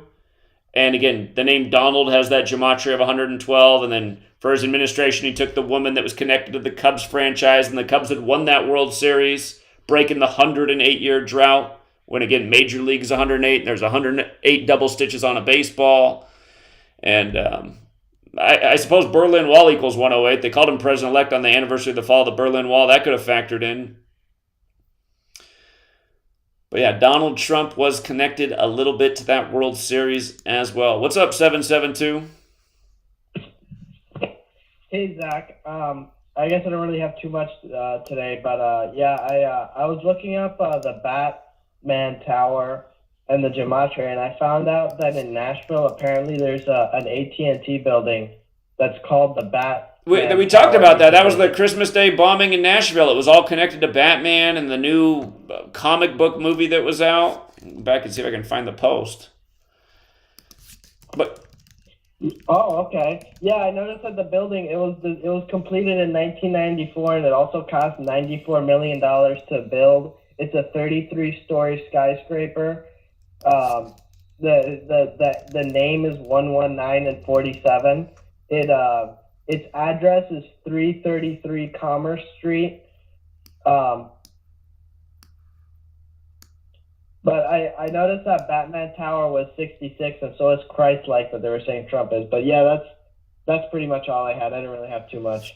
Yeah, that is interesting. Just the whole Batman and Trump in court on the 94th day of the year, and then this building opened in August of 94. Yeah, the bombing, the 33-story skyscraper at 333 Commerce Street. Yeah, it was connected to that bombing on Christmas Day in Nashville. I'd have to go back and look at everything we were talking about. But what was that, 2 or 3 years ago now? So, interesting. Okay, buddy, I appreciate it. Okay, yeah, of course, and yeah, talk to you later. All right. Yeah, you have a good night. You too. He sent me a bunch of good graphics today of Donald Trump as Batman. I'll have to figure out how to use those. 769, what's going on? Hey, what's going on? Hey, what's up? Nothing much. I've seen that the Great Tribulation 225 equals 225, right? Yes, it does. Okay, and I know the year 2025 is the year of the snake, and there's a movie called Lockdown 2025. It's funny as you say that. As you say that, I'm pulling it up because I have a post on it. But go ahead. Let me hear what you got to say. Then I'll tell you what I noticed about that movie. Okay, in that movie, she's at the 57-minute mark or 56, maybe 55 something. She says, what, you want to know the truth? That you want to hear all this, and we're in the Great Tribulation. And then afterwards, the planet, I noticed it's a guy called Raptor News, and he's been following this planet real hard. His name is Raptor News. And he talks about that planet Nibiru a lot. And I know the planet equals 44 and 37 Nibiru. And then on this same movie, Raptor News, not the movie, but on his YouTube channel, he has videos of this planet changing color. And this planet was mentioned in the Koran. It's like an old Egyptian text. And in the Koran, it tells you that God used it to destroy, like the ancient, like in the past, like I guess like when Moses, split the Red Sea, that planet had a lot to do with it, and the Egyptians wrote about that planet, and it was called the Destroyer. And I know Destroyer, I don't know if it's in Jewish, it equals 444. Then I remember Jay-Z album 444. Then in the Bible, if you look up Jeremiah, I don't know if it's 4:17, but it talks about the destroyer. The line has come out as thicket, and the destroyer is on its way. And then, okay, when you go back to the movie, the guy's name is Lone Wolf, and I always think about the year of the dog. It's something about the year of the dog and awareness. It's something that's dealing with the dog's heart, like the awareness of a dog. And if you look at DMX, he's born 1970, they give you the raw truth to it, the music. And I look at a lot of people that's born the year of the dog, but his name's Lone Wolf. He talks about the planet. I know he's describing the planet because he says the planet is forever changing color. And in the movie, the Lockdown 2025, the planet changes color. And as he's talking about it, he calls it, well, I have it written down here. He says, all I know is I haven't slept and eaten in 2 days. And I've been riding and following the wind off the planet. And I know they say that, I don't know if Lucifer comes from this planet or Inky or all this stuff. And I don't know if, like, I'm sorry, I'm getting off, but the wind, like they say Lucifer is created from the scorching wind. But I mean, he's created from the fire. And he's created from the fire, and they're going back to the fire. And the fever, when you type in the fever, that's what he's calling the planet. That's how he describes it. And the planet, it has no orbit, so you can't really follow it how you will follow other planetary systems. And he says the fever, that's what I used to call it. The people are caught up and swept into it, a frenzy. God used it many times in the past, and this is like at the hour mark of the movie, he's explaining it, to destroy his enemies. They will go to the fire. And he said, and when you type in the fever, it equals 44 and 37, just like the planet Nibiru. And then when you look at 2025, you had the game, the game Call of Duty Black Ops 2. It's about mind control, and then the level is called Nuketown 2025. And then that same level came out November the 13th. I'm not getting off track, but if you go watch The Twilight Zone in 1985, Morgan Freeman was on an episode called The Dealer's Choice, and it's about the car. It's called The Dealer's Choice 666. And the devil, they find out the devil, he's getting 3 sixes every hand, and they figure out that it's him, and he's come to take someone. Well, the devil really can't mess with nothing pure, so the pure man gets up from the table, and all the friends sitting around the table, but they want the guy to come back in because maybe it's him. They don't want to go to hell with him. They know he's there for one of them. And he tells me, he said, hey, that guy's pure. He's going to pick the lowest card anyway. He said, it's one of you. And so they picked the card, but the guy ended up playing the game. He changed the game. It wasn't the high cards when he changed it to low card. I don't know how to play poker, but he described it. And he changes the game to low card because he knows the devil was getting 3 sixes. Well, when the card came out, he had 3 fives. The devil had 3 sixes. And the last card that was supposed to be revealed, it had X111 on it, the Roman numeral. Then it had death at the bottom. And then you seen the body at the bottom. You seen the Grim Reaper standing on top, holding his head in his left hand. And the card, and I know the X111 it equals 13. So he started talking about the number, but the card was supposed to be the 46, like 46, Joe Biden. So that's what led me to 2025 when I seen 46, and I see a 25 on the table, like 2 and 5. So I thought about 2025. And then if you go look at Lucifer, the guy who plays Lucifer, every year his year's changing with it, and it's on ritual with Biden because Biden's born year of the horse 1942. Then he's 36 years apart from the year of the horse, like 4 horsemen dealing with Lucifer. He's born 1978, Tom Ellis. He was born to play that role. And now he's 44. If you get to 2025, he'll be 46. Okay. All right. I appreciate all that. I want to piggyback on what you're talking about with the year 2025, but I really appreciate the call and all the information. Thank you. All right. No problem. All right. Take care. Okay. First of all, like Nibiru, you guys, Nibiru, just anybody talking about Nibiru, I let him go on, but I'm not blaming him. He's listening to somebody else talking about Nibiru. Nibiru is nonsense, okay? For all of my adult life, since I've been 18 years old on the internet, there's always been somebody talking about Nibiru. Nibiru's about to come and destroy everything. Nibiru did. Trust me, it's been going on for over 20 years now. I was 18 years old over 20 years ago. Nibiru is nonsense. So just throw away all the Nibiru stuff. But let's come here to the 2025 thing, because I've been talking a lot about 2025, and I do expect things to get wild in 2025. And you know what? Something I didn't realize about 2025 that I'd like that the caller did bring up is that it's the year of the snake. Remember how Donald Trump compared himself to the snake? Donald Trump will likely retake office in January of 2025, and 9 days later will be the start of the year of the snake, which he referred to himself as. Remember, everything right now that they're doing is 60. CNN said 60% of the people support the indictment. In Gematria, indictment equals 60, Alvin Bragg equals 60, Donald Trump equals 60. The upcoming presidential election is the 60th. Donald Trump will be 78 years old at the time of that election. Cleveland equals 78. That's where he had his convention in 2016. Grover Cleveland was the only president to have a split term. And again, there's a lot of comparisons between Trump and Cleveland because they're both fat. They both have mail-order brides for wives. And there's more. But anyway, now it also makes sense that it's the year of the snake. And Trump referred to himself as the snake. And you knew he was the snake, but you let him in anyway. So, 2025.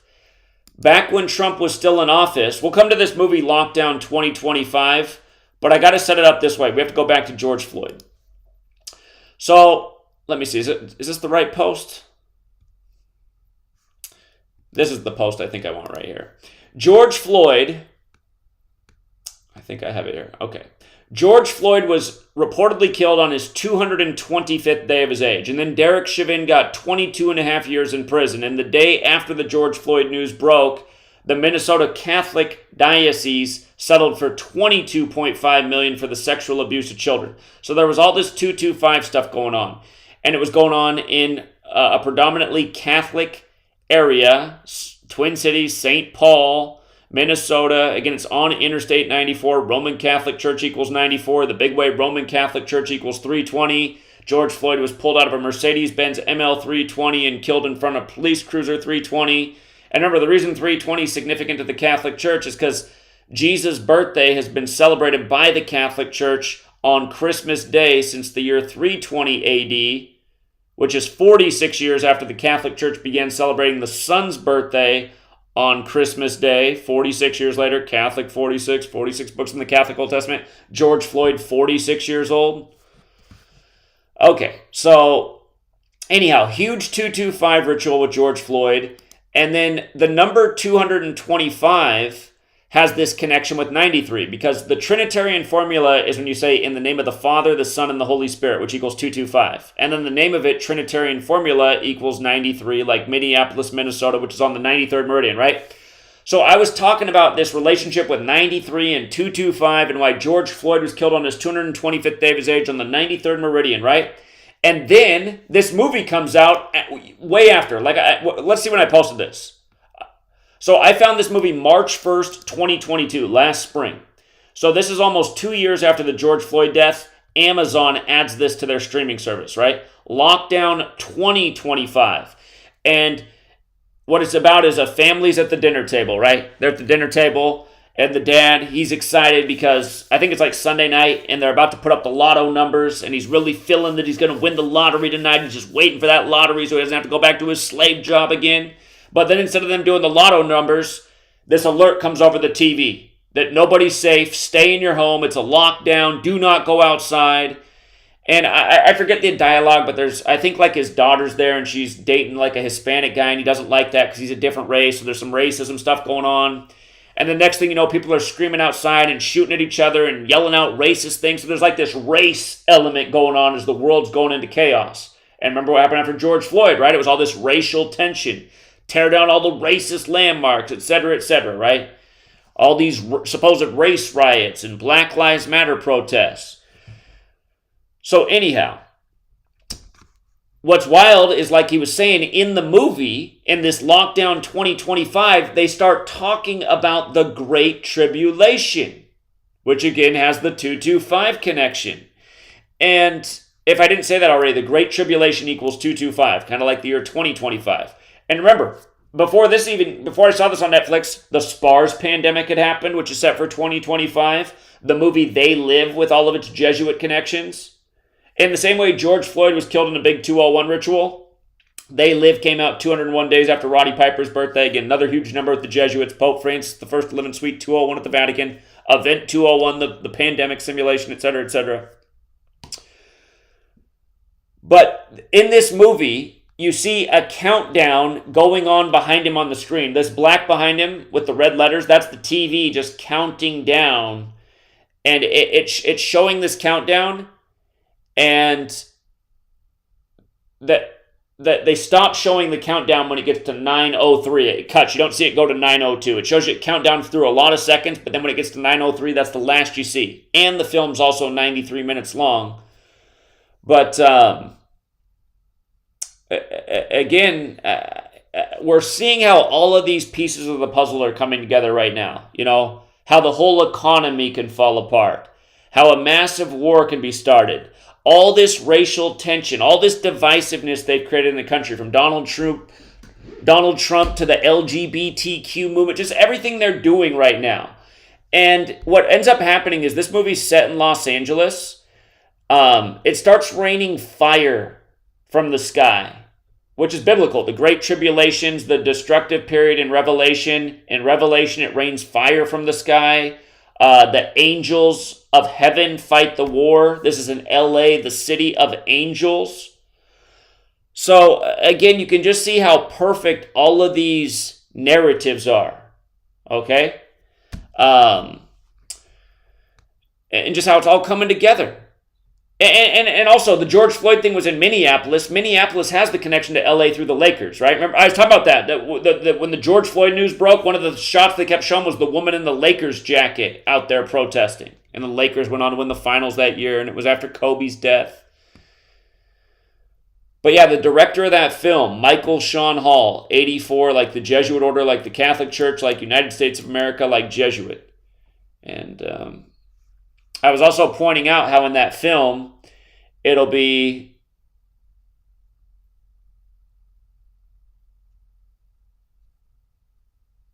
it'll be 45 years after how the Georgia Guidestones were created. Again, the Georgia Guidestones talk about depopulation, and they took them down last year, 201 days after the Pope's birthday. And again, people thought that was some kind of victory. I didn't see that as a victory when they took down the Georgia Guidestones. Again, they took it down on George W. Bush's birthday, his 76th birthday, 7-6, when Skull and Bones is 76. Here's a book to look into. Another thing from 1968, there's a book called The Population Bomb that's 201 pages long from 1968. Same year Bush graduated from Skull and Bones. But yeah, when they took down the Georgia Guidestones, I just saw that as them just taking down their plans, just so it's not as obvious, because we're probably getting close to the execution date, if you will. So, yeah, this movie, it's not like it's some big budget film, but the elements in the movie are very symbolic. And when I saw it, I was like, this is exactly what I was talking about with the whole George Floyd thing. And again, they live. And they live, let me pull it back up here. And they live, the quote is, the leader of one of these aliens. If you haven't seen They Live, again, Roddy Piper gets the glasses, and then with the glasses, like, you can see things that you cannot see without the glasses. Like billboards, you don't see the ad anymore, you see what the real message is. On TV, you know, the running subheadlines, you don't see that anymore. You see what the real message is, the real mind control. And then also you can see that some people actually aren't people when you have on these glasses. They're actually some kind of alien race, like the Anunnaki or something. But one of the aliens says in the movie, by the year 2025, not only America, but the entire planet will be under the protection and dominion of this power alliance. So, anyhow, is it really alien what rules over us? I don't know.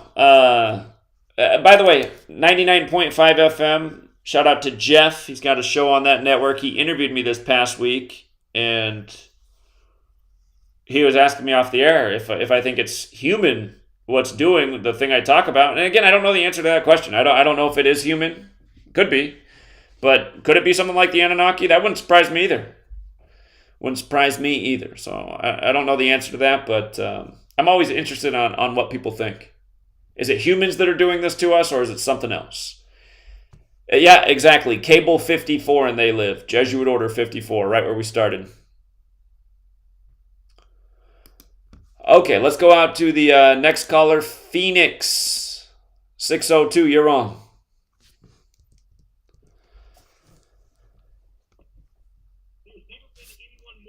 Oh, it's the troll.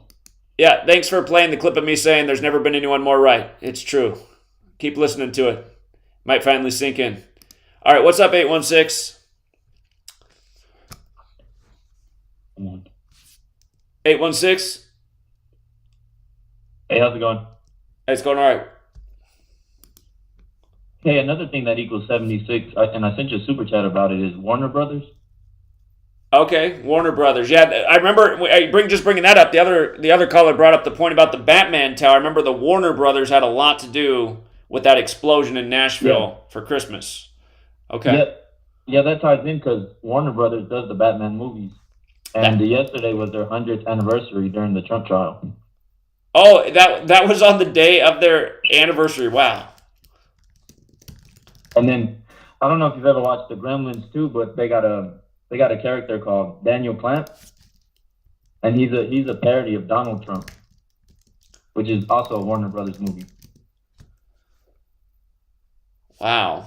And that ties into the Joker movies as well. That's really good. I mean, no doubt about it. It's amazing what a joke we're living in. Jeez. Yeah, which is why they had the Joker as trial. And the other strange thing is they also do the Matrix, which is ironic because they released the Tate Brothers with the whole Matrix thing around this time as well.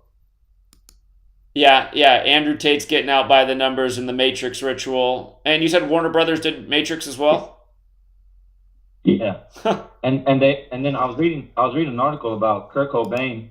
Robert Pattinson for the Batman movie said he had his inspiration was Kurt Cobain, and that was released by Warner Brothers after they did the Safdie Brothers movie.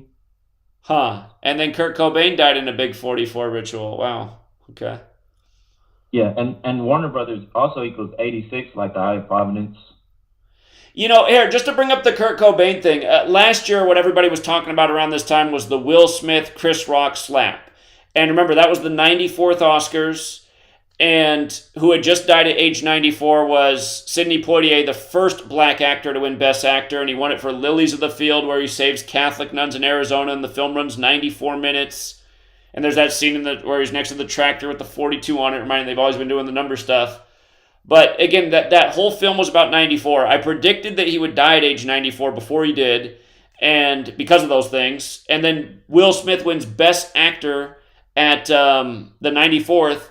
But one of Sidney Poitier's most famous scenes is slapping a man in a greenhouse.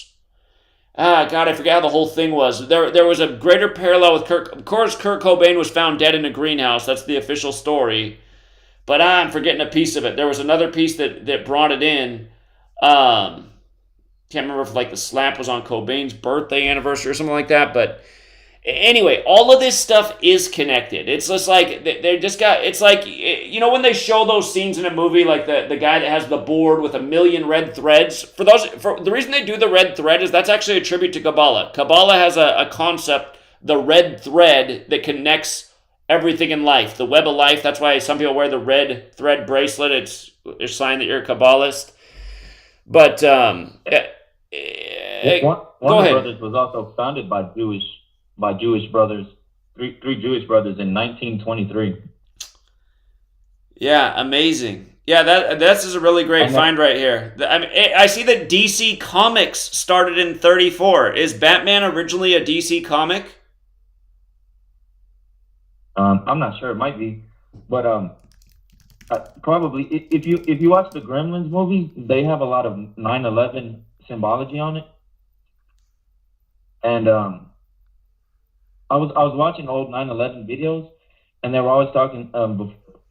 It was these, and they were talking about Michael Jordan that day a lot, which I found weird because it ties into the number 23, which I think you should look into that number, because it ties into a lot of this stuff. Well, you know it equals 23, right? Judaism equals 23. Oh, no, I didn't know that. That's crazy. Yeah, but on 9/11, I was watching the news from New York that day. They got a video on YouTube about it, and they were talking about Michael Jordan a lot. It was like 4 hours long, and I found that weird. And then that ties into Bugs Bunny, which Bugs equals 23 and Bunny equals 23. And Warner Brothers did the Space Jam movie with Michael Jordan, and they do the symbology of 9/11 on both of the Gremlin movies. So, I've just been finding this weird connection with the Warner Brothers on pretty much all of this stuff. Yeah. We've talked about the Warner Brothers and predictive programming a number of times over the years, but this is the most blatant yet. I mean, look at that, you guys. On the 100-year anniversary, Warner Brothers 76, going with all the 76s. DC Comics, which created Batman, founded in 34, going with 34 charges. I mean, this is how big of a joke our... And, you know, I mean, to me it really makes sense because when I go outside, like, I'm sure there's a lot of people listening that'll be offended by this, but I don't know, you know, like, I don't like to wear logos or labels or anything. I realize right now I got an Under Armour on, but normally I just have a white t-shirt on, but I don't like logos and labels and, like, promoting anything. Like, I never like promoting cartoons or movies or sports teams or anything. I'm always amazed at, like, how many grown men are, like, out in a Star Wars t-shirt or a comic book thing, and I'm just like, we are just like a nation of little kids. And then look at us, all worshiping the big orange clown who's literally, like, portraying, like, Batman, Joker in a tribute to Warner Brothers and DC Comics. It's just... It's amazing. It's amazing what they've done to us as a people. They really do have us in an infant state. Humanity is being kept in a very childish state. So great research. Yeah, another one that I found was strange when Donald Trump did WrestleMania 23, and they called it the Battle of the Hair versus hair, and that has to do with the Sirius because of one of the constellations under is Lupus, which they show in a lot of the Matrix movies. On one of the scenes, that they have a movie called Night of the Lepus. I think that's the constellation, and they show that in the Matrix, and that ties into Roger Rabbit as well, which Warner Brothers also did. And I found that weird because in the Matrix, he passes the lady in a red dress, which is what the lady from Roger Rabbit wears as well. Yeah, I'm sure it's all related. Yeah, good thought.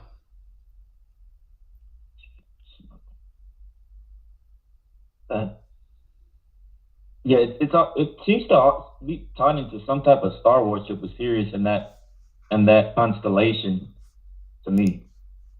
Because they're always mentioning that rabbit in a lot of their things, and the number 23, which ties into a lot of sports. I've been doing a lot of sports research, and that number 23 ties into a lot of that symbology. And then the W on WrestleMania, W equals 23, so it's kind of weird. Okay, yeah, I'll look more into all of it. Yeah, great observations. All right, thanks, man. All right, appreciate it. No, thank you. All right, man. Okay. Yeah, if anybody had any doubts about all the Batman stuff, now what? I mean, that makes it even more rock solid. Okay, let's go out to Houston. 713, what's going on? Hi, Zach. Hello. I'm so excited. Finally get to talk to you. Hello? Yeah, thanks for calling in. Okay, I have, can we switch gears in a totally different subject? You're familiar with, I'm sure, with the Paul McCartney, Paul is Dead, what they call the hoax? Sure, that he was replaced, yeah? Yes, yeah. Well, I have some gematria. There's a book that's floating around called The Memoirs of Billy Shears. Are you familiar with that book? I'm not. Okay, well, there's a book, and in it, a man who claims to be William Shepard claims to be the one who replaced Paul McCartney. And the book is absolutely unbelievable. Anyway, if you type in William Shepard, the name that he's claiming to be, are you doing that right now? What do you want me to do? Okay, well, I can just tell you what it is, or you can look it up. The name William Shepard. I'm just going to show you some amazing gematria if you put them all next to each other. Okay, William Henry Shepard, is that the right one? No, not Henry Shepard, just William Shepard. Let's see.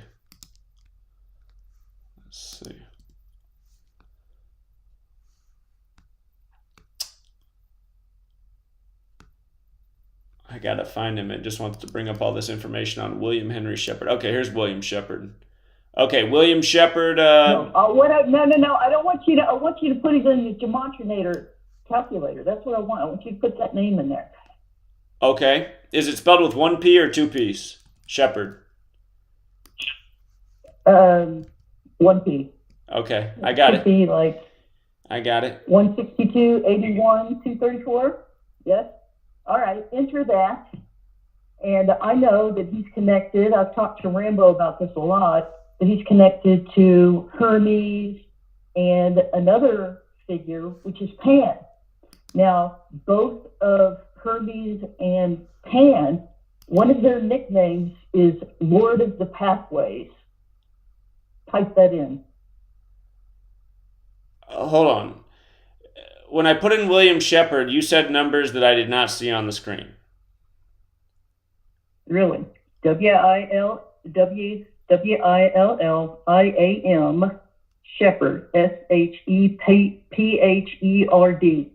Ah, that's why, because it's a different William Shepherd. Okay. So now I have it. This is a different William Shepherd. Okay. What I said, 81, 162, 81, 234, and 81, yes? It's 243. Okay. 240, yeah, it's okay. Excuse me, 243. Okay, enter that, and then type in Lord of the Pathways, which is a nickname for Hermes and Pan. Okay. Yeah, very similar. Yeah. Okay, and one of the nicknames for Hermes is Hermes the Trickster. Well, the person who's pretending to be Paul McCartney, a nickname for him is Billy. Type in Billy the Trickster.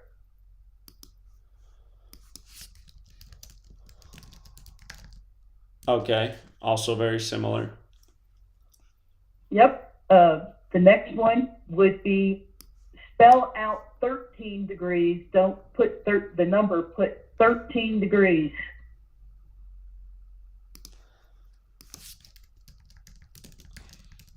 Okay. And the very next one, Well, me and some you got it. friends- Where does 13 degrees fit in?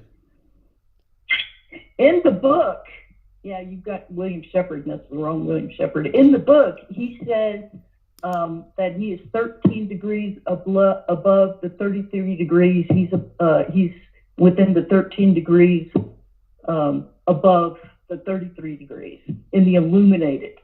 So he says that he's 13 degrees above 33, and so I typed in 13 degrees and came up with that. This is all from a book. Okay. Right, So you said I got the wrong William Shepherd up here. What William Shepherd are we talking about? We're talking about the person who claims to be the person who replaced Paul McCartney. Oh, okay. Which is absolutely, if you read the book, it'll just absolutely blow you away. We think, me and a couple of researchers think that he also imitated Buddy Holly years ago. Write in, he's, H-E apostrophe S, Will, W-I-L-L, / Buddy Holly. Okay. Did it come up a match with these other ones? What do you want me to type in again? He's Will.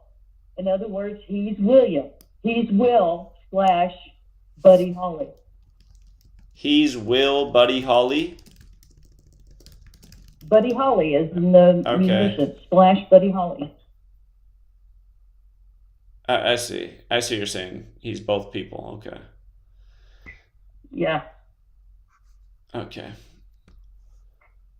All right. Yeah, it's pretty interesting. So well, I did an interview with a guy named Mike Williams about 5 months ago, and I exposed that the person who's pretending to be Paul McCartney has an artificial eye.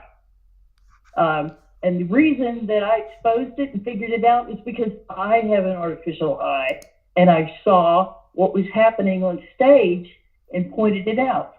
So in Egyptian mythology, the left eye sees the moon. Type that in, because he's blind in his right eye, and his left eye sees the moon. So, okay, listen, the reason I don't want to keep, I mean, you're creating a list of things that have the same gematria, and it's interesting, but it's like, I never decode like this. All of my decodes show how the numbers correspond with the dates that things happen. Because that's the way the system's used every day by them, right? That's what I expose every day. Lists like this are interesting, but this is how you see all my... The point I'm making is all of the trolls who make like decodes about me, this is what they all look like, but they never correspond with the dates. So you can always get like phrases and different things to fit and put together a matching list. And it is interesting, but it's like a decode that like, I'll just forget all this as soon as this call's over. This decode would stick in my mind if you were like showing me how this person's name corresponded with the date that he supposedly died and the transfer was made, because that's the stuff that I know is correct. This is interesting, but like it could all be a big coincidence. Okay, well let me give you this one more example, and then I'll walk away, and you'll go, okay. He was at the Super Bowl. I know because I got a bunch of phone calls from him.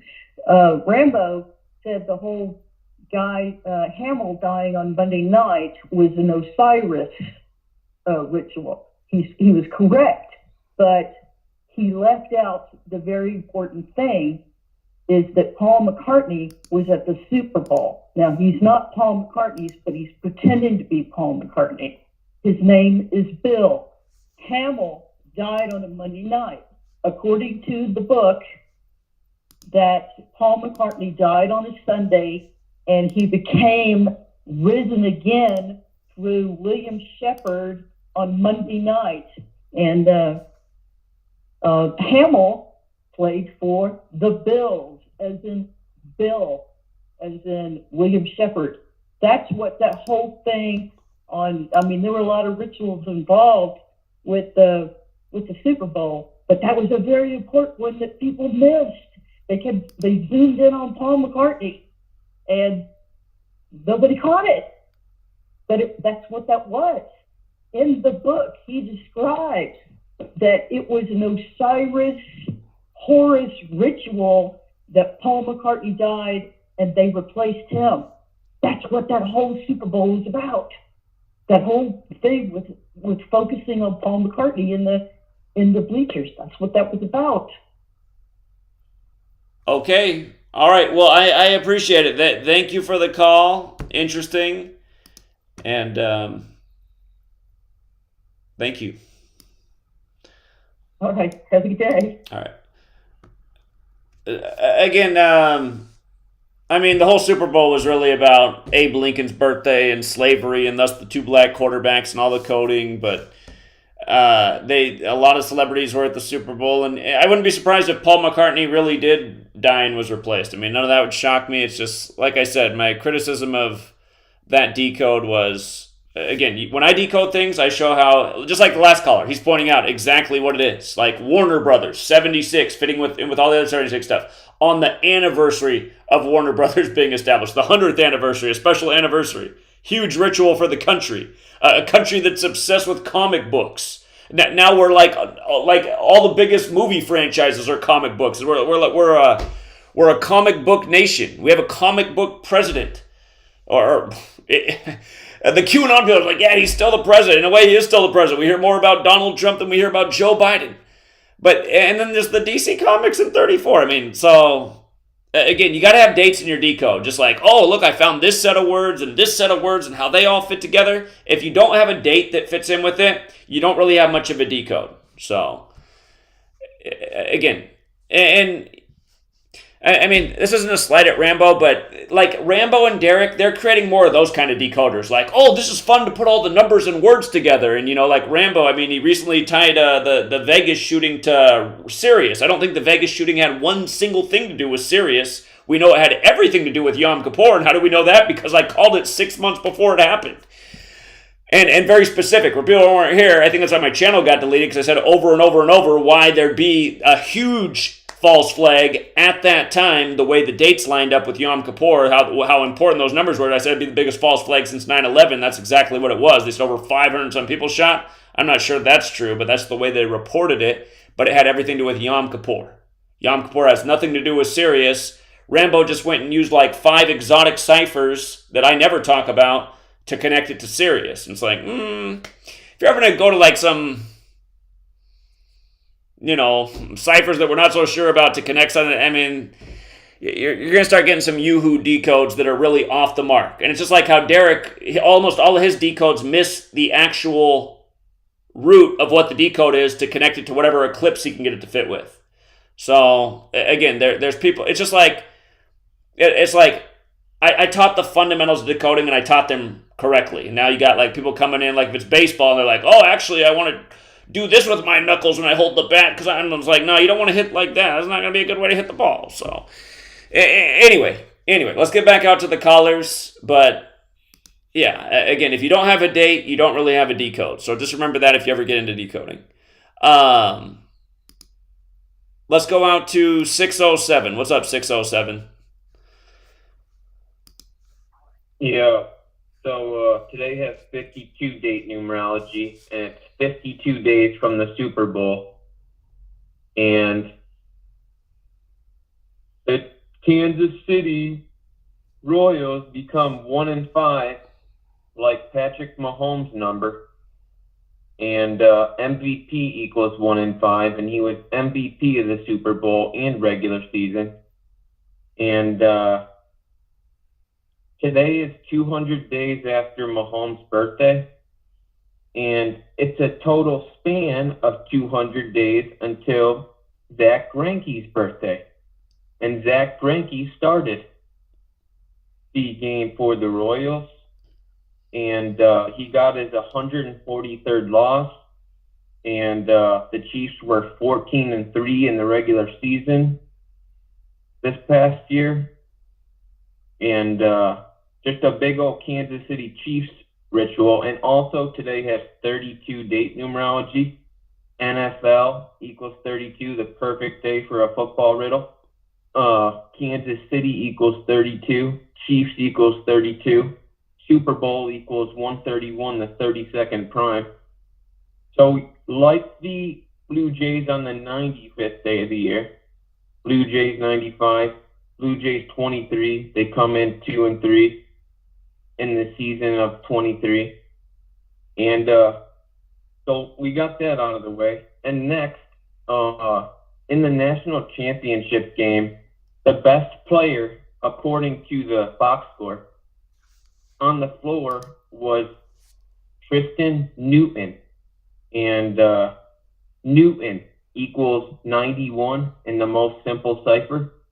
Like the national championship game was synced up with Connecticut's birthday, which is 9-1. And the championship game was on 3/4. And Newton was a transfer from the ECU Pirates. And this Connecticut championship had everything to do with Skull and Bones and Yale. And the ECU Pirates logo is Skull and Crossbones, just like Skull and Bones. And again, that reminds us that Skull and Bones is modeled after or they get their symbolism from how the Knights Templar buried their dead. And for a part of the Templar history, they were pirates. So that makes sense. And again, just all the 76 stuff. Skull and Bones 76 in Connecticut. UConn wins the championship with 76 points. Big 34 ritual the day before Trump and his 34 charges. Also going back to Skull and Bones, which goes back to Batman, which goes back to Warner Brothers, which reminds how it's all a big script that we're witnessing through the screens. Yeah, complete script. And it's just amazing how on point they have the script. It's just amazing. Like, I'm blown away at the, I just can't believe this is reality. It's so fucked up. But, yeah, my channel's N201. So, yeah, support the N201 channel.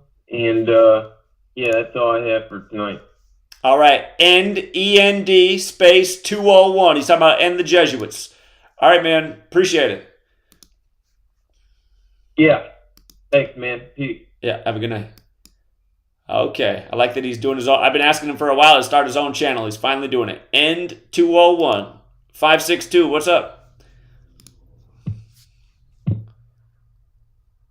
Hey, Zach. Yes. Hey. All right, man. Thanks for taking my call, okay? Yeah, you're welcome. Anyway, okay, look, I'll make it short. I just wanted to let you know, when you were on the corner there last week doing your thing, I was really disheartened by the people that are just walking by, not even turning their head to see what's going on, just walking by, looking at their phones. Like, I really couldn't believe it. I was like, man, oh man, these people just ain't got a clue, don't give a fuck. Nothing. So I'm just letting you know, man. Well, that's why I said Seattle's a tough crowd. I think it'll go a lot better down in L.A. with the Kobe Bryant stuff. But for any of those people listening, hey, they could even won a sports pick. I told them all 2 different times when I was out there why UConn would be winning the championship the next day. So they should have been listening. Right. You think so? But man, I was watching them cross the streets and shit, and I'm just like, I can't believe it. Yeah. I can't believe it. This society is under a spell. All right. It is. Indeed. All right, man. All right. He got disheartened. Imagine having to be out there doing it. Anyway, let's go out to 732. What's up, 732? Hey, what's up, Zach? I just tagged you on Twitter about Burbank, California, that hosts DC and Warner Brothers.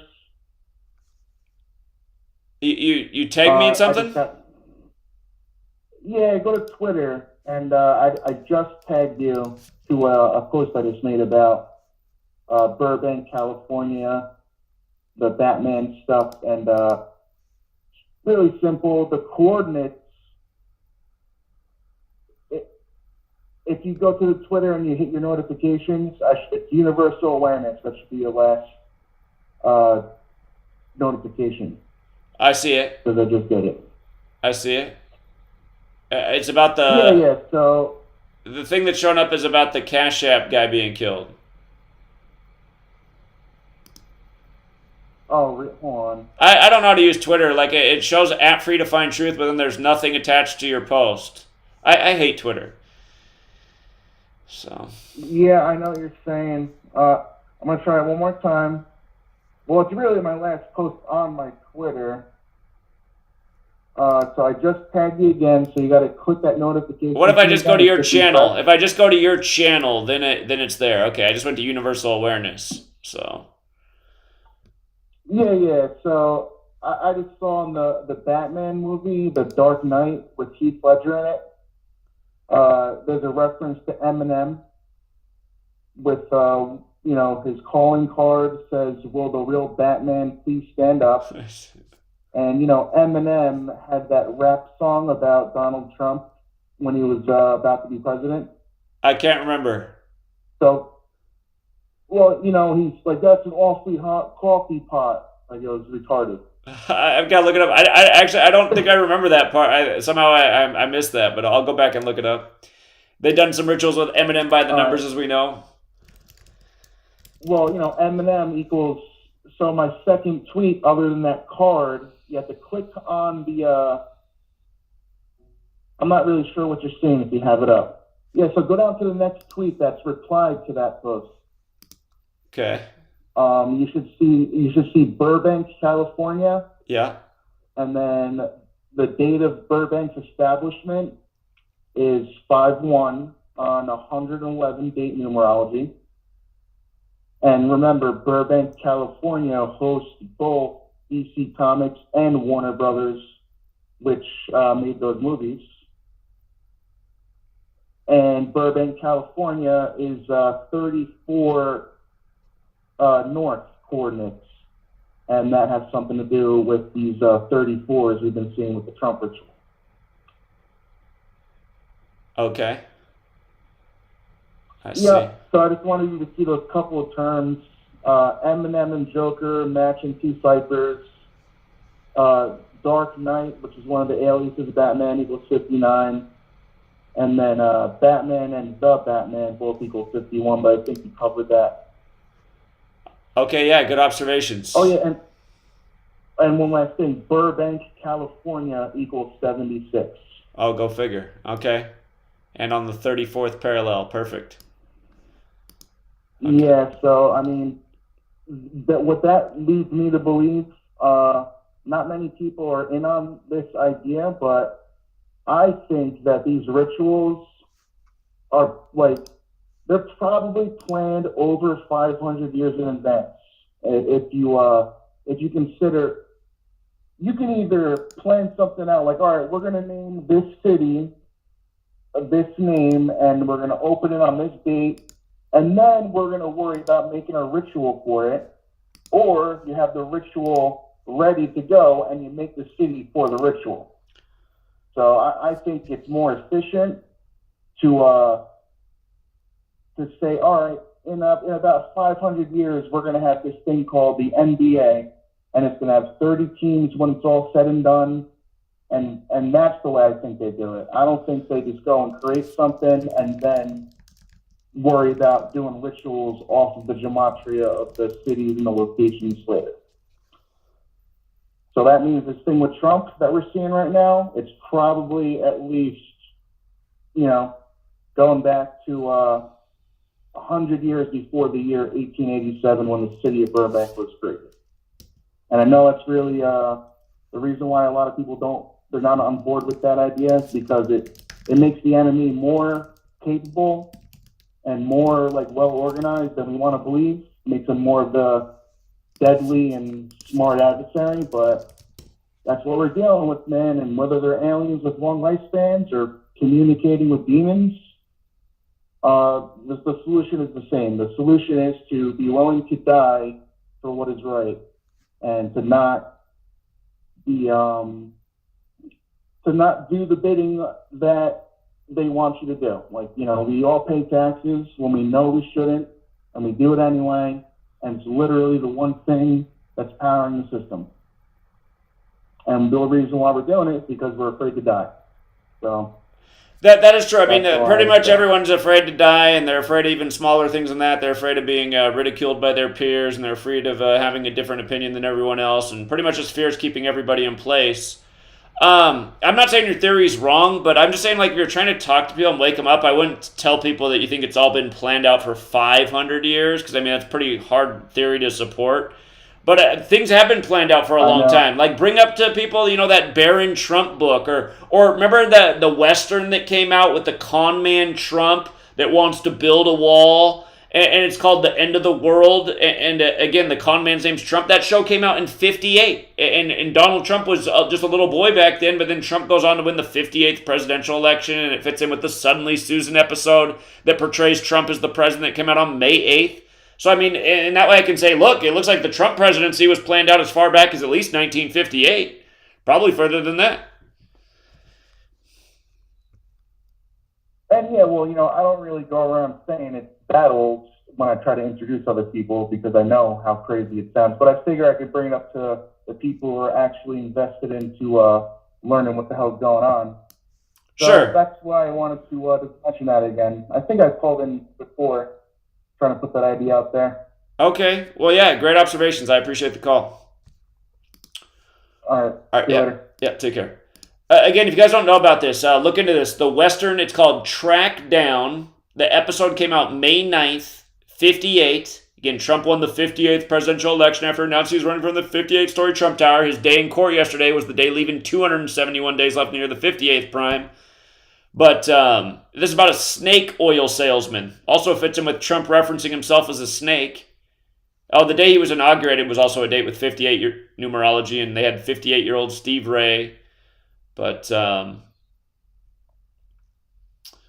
have a few older posts on this. I'm gonna have to go back over my older track down posts. I should probably even do another decode on it. I've gotten better at decoding since when's this post from? This post is from January 14th, 2017 right here, older post. It's on my old website, freetofindtruth.blogspot.com. But Yeah, again, born for the throne, born into a ruling class family. The government is of the ruling class. Trump's of the ruling class. Those parallels with Batman. Batman born into a family of billionaires. All right, let's go out to 406. 406, you're on. Your puppet is fucking rotting in the group. Okay. Another troll. All right. 702. Hey, what's up, man? How you doing? What's up, man? I wanted to show you a picture real quick before I just show you a super quick decode. I actually just figured most of this out just while I was on hold with you. It's super interesting. It has to do with Batman. You know, the Batman. Can you bring up like just a picture of Alaska real super quick? It's just irritating me because I'm trying to Google Maps. I'm trying to turn Alaska upside down. You won't let me turn it upside down. But you just bring up a map of Alaska super quick and just flip it upside down if it'll let you do that on your thing. I'm not gonna. I'd have to put it into like some photo editing thing and flip it around, and I don't have the Oh yeah, screen. well, don't worry about that. Don't worry about that part. Just Google Batman Russian military symbol. Batman what? Batman Russian military symbol.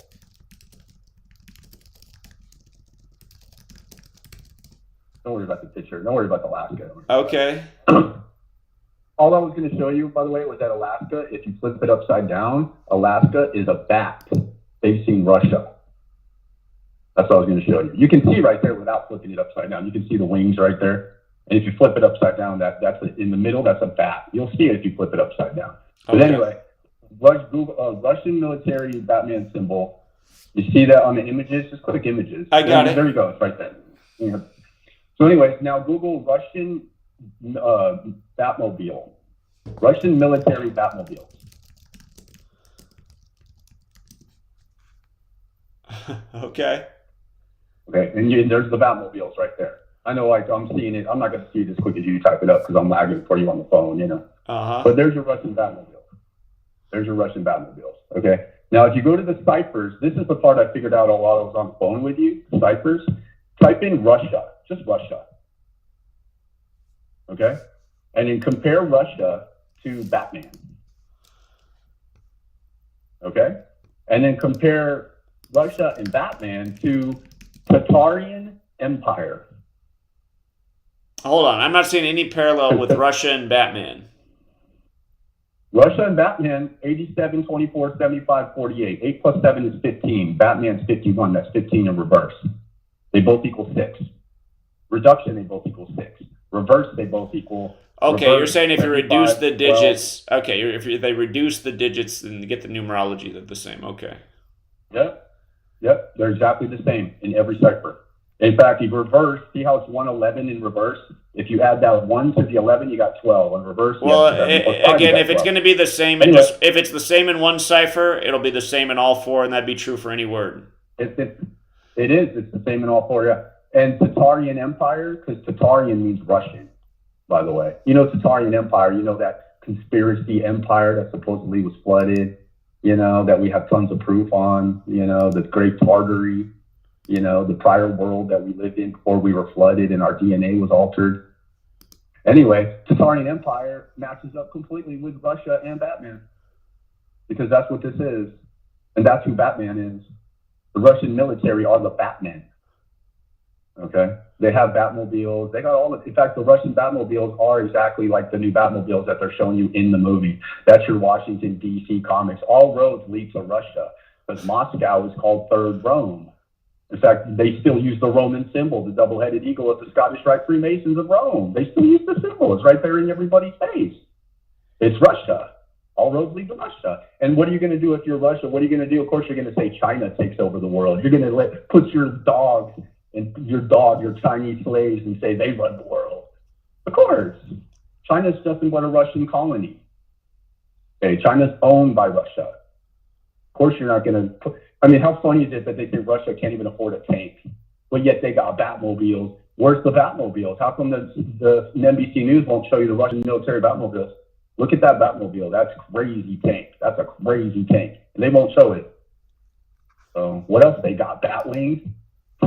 Sure, they got bat wings. They got bat cycles. They got it all, man. So yeah, there you go, man. Russia, Batman, Tatarian Empire. There you go. So it's all about 51, Area 51, which is the world we live in. The Matrix, Area 51. That's Earth. All right, man. Have a good one. All right, yeah. Take care. And don't forget, sometimes the students pass the teachers. Don't forget that, man. Okay, well, next time, all right, if you guys, I don't know about that, because here was his decode, you guys. So, just so you guys know, what he's saying is, like, there's literally a 0 match here, but he wants to say this is a 4-cipher match. Just so you guys know, if in one cipher, like 87 is 8 plus 7 is 15, 1 plus 5 is 6, and then 5 plus 1 is 6, if you have that in one cipher, you'll always have that in all 4 ciphers. So, it's not like... so no, you got to go back to elementary decoding school. But I would not say all roads lead to Russia either. Russia is definitely a big part of it. Again, Russia is a huge Jesuit empire, just like the U.S. There's a lot of parallels between those two nations. Nuclear energy, space programs, what's going on right now. And don't forget, I mean, you got to look into the history of the Bolshevik Revolution. You got to look into the history of Catherine the Great, preserving the Jesuit order over there. I mean... But, yeah, so a lot of what he said was not correct. So, anyway. Catholic Church controls the world, including Russia, including China, including the U.S. Let's go out to 616. What's up, 616? Hey, Jack, how you doing? Doing all right. How are you? Oh, I'm doing well. I don't have any numbers for you, but I was listening to your callers before. They were talking about the Nashville bombing you guys touched on in the Batman building. I done a decode on, I worked a little bit with like Ley Lines, and I just kind of pieced things together. When the bombing took place in 2020, Anthony Quinn Warner was the bomber. He lived in a place called Antioch. So there was references to ancient Egypt in the event. And Antioch's where the original Christians are from. Again, bringing the Batman Christianity thing together. Okay. And so the location where I believe his homes were in Antioch, but the building was down off of 2nd Street downtown Nashville there. Now, if you continue a line from the homes down to a location, so at the top of the northern part of Nashville, there's a park, and in that park, it looks like a keyhole up there, and it's got the Nashville. Actually, if you go to your Twitter, if you want, I posted on your top post a link underneath that post from the Wirebrush Wizard. It'll have a picture of that park, and then it'll have a link to my Twitter, which will have a link to the videos I made. You don't have to watch the videos, but if you have time in the future, you can. But there's some significant things that took place on that day. It was Christmas Day. When the recording went off at that event, there was, and it was warning people to get away from the vehicle. They played a song that night on the recording, and it was the song was the song Downtown. That song, I can't remember what the artist's name was, but Petula Clark. I thought that Petula Clark, yes. And that's interesting because they had the shooting in Nashville now this year. So Nashville was in the eclipse path for 2017. Donald J. Trump was president in 2017 and watched the eclipse when it passed over. All right. The central location for the two great eclipses over North America is St. Louis. The same week that the shooting took place in Nashville, or within that time frame, Donald J. Trump kicked off his campaign in Waco, Texas. In 2024, the Great North American Eclipse will pass over Waco, Texas. When Donald J. Trump went to East Palestine to deliver water and supplies after the train derailment, that is also on the southern edge of the eclipse path. So not directly in the eclipse path, but still along the eclipse path on its way out. That event that took place in Waco in 1993, they also played a song there. Those two events are the only events that I can recall where they played songs. They were doing psyops on the Davidian branch cult there.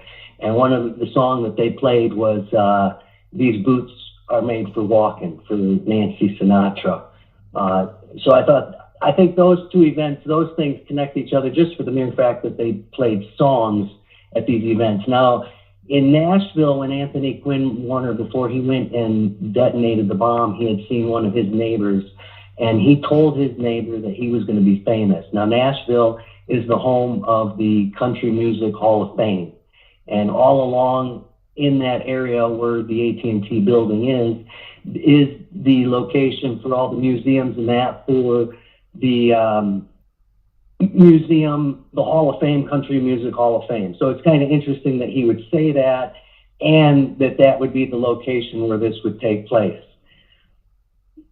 The night when the bomb went off, in one of the news articles, one of the police reported that they saw a man and his dog leaving an apartment. And then this ties into the constellation Orion, because in Christmas time, Orion is up in the sky, and the dog represents the dog star Sirius, which is Orion's dog. They also ran that same year a story in Cincinnati, or in somewhere in Ohio, I want to say it was Cincinnati. There was a 3-year-old boy was missing, and he showed up in the cemetery with his dog. And the 3-year-old, now I don't know if this stuff is organic or if this stuff is planned, but it still points to Orion. So I think it's interesting your caller a couple calls ago was talking about an Orion ritual. So the reason I'm calling in, because you guys were talking about Donald J. Trump, all this stuff is happening in the news. And the things about Waco, Texas caters to a far right-wing group of people, because the people who the Waco event resonates with seem to be the far-right militia group in this country. And what happened at Covenant School resonates with the far-left liberal group, the LGBTQ and the BLM. And so now you've got this thing going on, right? So when these great eclipses go over the country, they'll actually lay out over the country like the Confederate flag. St. Louis being the center point of the location. If you look at the St. Louis Arch, if you did go to your Twitter, you'd see that map that underneath the St. Louis Arch in the park, underneath the park, it looks like a bell. All this stuff has to do with frequencies and harmonics and like light frequencies, sound frequencies. That's what all this stuff is about. Their Wi-Fi is about frequencies. Anyways, I guess the long story short is with the connection with Donald J. Trump, the Batman, him going to jail or saying that he was going to go to the courthouse a week in advance during the filming of the Joker 2 movie. All this stuff correlates because we know that Donald Trump is the Batman. And we know that Batman and the Joker are actually two halves of the same personality. So I believe there's an event coming in the near future, and they're trying to catalyze two of the more radical groups in this country to come against each other so that they can implement martial law or whatever the hell they've got planned for us. And I was just giving you guys a little warning or heads up. And that maybe all of your listeners should just, instead of going out and joining the crowd, stay home and stay safe and stay out of harm's way, because I think we're in for a wild ride. That's all I got to say. Well, I appreciate everything you said until the end there. I mean, your end thing is exactly how they rule over us. As long as we stay in fear and stay inside and stay out of harm's way, we'll continue to get rolled over like we're getting rolled over right now. It's like we got to go out and have an action before they bring about their cataclysm, which might still be a ways off. There's a good chance it is in 2025, and the good news is that's still 2 years away. So now is the time to take action.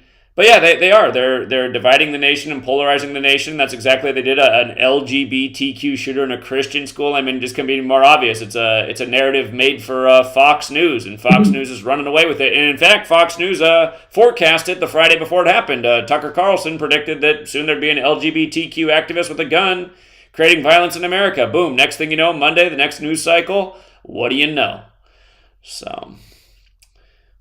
And you're right. They're working this, and they're really working the public with the propaganda that comes out of the tube and out of the social media and out of all these different avenues where they can manipulate us and kind of get us where we're thinking, you know, with our hearts and trying to get us to kind of get a knee-jerk reaction before we actually think things through.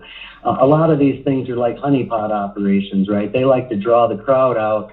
They like to instigate them, like January 6th, for example. They bring them out, they get them worked up, and then they open the doors, and then the next thing you know, a whole bunch of people are going to jail, you know? Sure. And I don't think that's the direction most people want to go. Sure, and again, January 6th, another huge operation, and the majority of people there weren't violent or creating anything, but they're little FBI informants and operatives are the ones that created the chaos, and they're staged and planned scene, and yeah, some innocent people probably did get in some legal trouble. So anyhow. So, and then just one other thing I guess I would add on top of all of this information that I gave you is to keep your eye on St. Louis, because from St. Louis, when you're running these lines, these ley lines, I don't know how familiar you are with them, but you can run one to the Golden Gate Bridge. There's been a lot of talk about a Golden Gate Bridge. If you've ever seen Shaking My Head Productions, they've done some good work on it and the correlation between the again, just a pause on Shaking My Head Productions. Again, he stole my work and made it really dumb. And again, and what was really annoying about that is if people had gone with the main point of what I was saying about the Golden Gate Bridge, we might have woken a lot of people up. For people who don't know, in 2018, I was showing how Tisha B'Av, which is to remember the destruction of the temples, how it was very interesting what date it fell on and how that date connects to the synagogue of Satan, and this show Dig, which is about Zionists that want to blow up Temple Mount to put the third temple there, and then how also connected to that spiritual belief is this thing about the Golden Gate. So I told everybody to watch Jerusalem on August 11th, and I said another possible destination, if it gets real crazy, is maybe even the Golden Gate Bridge in San Francisco. Well, the whole fake truth community, like Shaking My Head Productions, which is part of the fake truth community, they ran away with the Golden Gate Bridge blowing up on August 11th. So that's all everybody talked about. When if everybody had just put the focus on Jerusalem and Temple Mount, then people would have caught on, because there was a tragedy at Temple Mount that day. The Israeli police attacked the Muslim worshippers and sprayed tear gas all over them. And we could have had the whole world looking at Temple Mount for August 11, 2018, which was the main focus. But again, channels like Shaking My Head Productions made it all about the Golden Gate Bridge for August 11th. And there was something funny that happened also in regards to another Golden Gate on that day. You might recall that was the Hong Kong protest crackdown on that date. And there was a little island off of there that's also called Golden Gate. And there was a small shooting in San Francisco that morning. But yeah, again, for people who are newer to my channel, you have to realize I am a huge influence in the truth community. Nobody gives me any credit, and a lot of people take my work and then make it extra sensationalized, like what people did with the Golden Gate Bridge on August 11th. But yeah, what everyone really should have been focused on was Temple Mount, because that's where the actual event happened that day, and a lot of people didn't pay much mind to it. So anyway. Well, that's fair. So the thing about with this, my thought process is because they're so significant and symbolic in their events, and you've got they're entering into what they're bringing in, they're ushering in their golden age. I believe they're going to have some sort of Pearl Harbor Golden Age event. I do know that they have a couple of construction projects on that bridge scheduled for this year. They're going to be re-retrofitting that bridge for earthquakes, and they're also running a retrofit on the bridge over the guardrails because it makes a a horrible howling sound when the wind blows by. So they're putting some sort of covers over the. Anyways, they're going to be all over that bridge over the next year. And it would just kind of go to kind of goes along the Rosicrucians of the age of the Golden Dawn. You had the Golden Georgia Guidestones were recently destroyed, taken down. The Rosicrucian Museum is located in San Jose, California. And in 1941, you had the Pearl Harbor event, and then you have the Golden Gate. You also have the Golden Gate in Jerusalem, like you said, at the Temple Mount, and you have the Golden Gate placement up in the heavens. And so all this stuff being spiritual, as above, so below, I wouldn't be surprised if there was some sort of Golden Gate down, London Bridges falling down type of event that would be scheduled for the future. It turns 86 years old this year. Well, at least that's how long it's been open. So we'll see. Okay. And I do know that the island in the Bay Area out there, they had used for that 1939 World's Fair, and then quickly turned that island into a naval base for World War II. And then you've got correlations with these World Fairs and future events that took place after the World's Fair, many years later. A lot of codes, a lot of comic book codes, like you said. And anyways, that's all I've got to say. All right. You know more than I do. I don't know about that. You got a lot of information. I just know that Shaking My Head Productions guy, he got a lot of attention. And a bunch of people copied my work, but all they talked about was the Golden Gate Bridge to me, which was annoying because it was the less likely thing to happen, where Temple Mount was the more likely thing, and that's where the action happened that day. But yeah, it was August 11, 2018, if you want to go back and see my old work on that. So. Right, yeah, I think I caught it. I was just getting on the Twitters this and somebody were making Q posts, and within the QAnon post, and I never really got deep into that, but there was a reference, and somebody was sharing something about a reference to the Bridge Down event that the QAnon had posted, and I just recently seen this San Francisco Bridge video with by the Shaking My Head Productions, and it just got my wheels spinning, and it got me to thinking. Anyways, from that line from St. Louis to the Golden Gate, it crosses a location. It crosses through Denver, Colorado. It crosses a location right over top called Castle Rock, which also has a link to the QAnon post, which I thought was interesting, and crosses over to locations that are called Manhattan in a couple of states. I don't remember which states, and I thought that was a little interesting. To me, it seems like they play these ley lines kind of like a harp, and they like to orchestrate their events on these ley lines and these locations. They throw in the gematria as well. They like to use a little bit of the astrology, and I don't really know how it all works, and I don't even know who you would tell if you knew what was going to happen, because I don't think they would do anything. I think they'd just come after you. But anyway, Zach. Hey, before you go, somebody in the chat wants to know if you post somewhere on social media. They like your information. Well, I'm on Twitter. I also have a YouTube channel. My YouTube channel is Mercy I Pray. I've just got half a dozen videos, and my Twitter account is Michael Scott @WireBrushWizard. Okay, I'll put that up on the screen so they can make sure they got it down. All right, appreciate it. Okay. Thank you. Cool. Yeah, thank you. All right, yeah, have a good night. Yeah, you too. Okay, let's go out to 815. What's up, 815?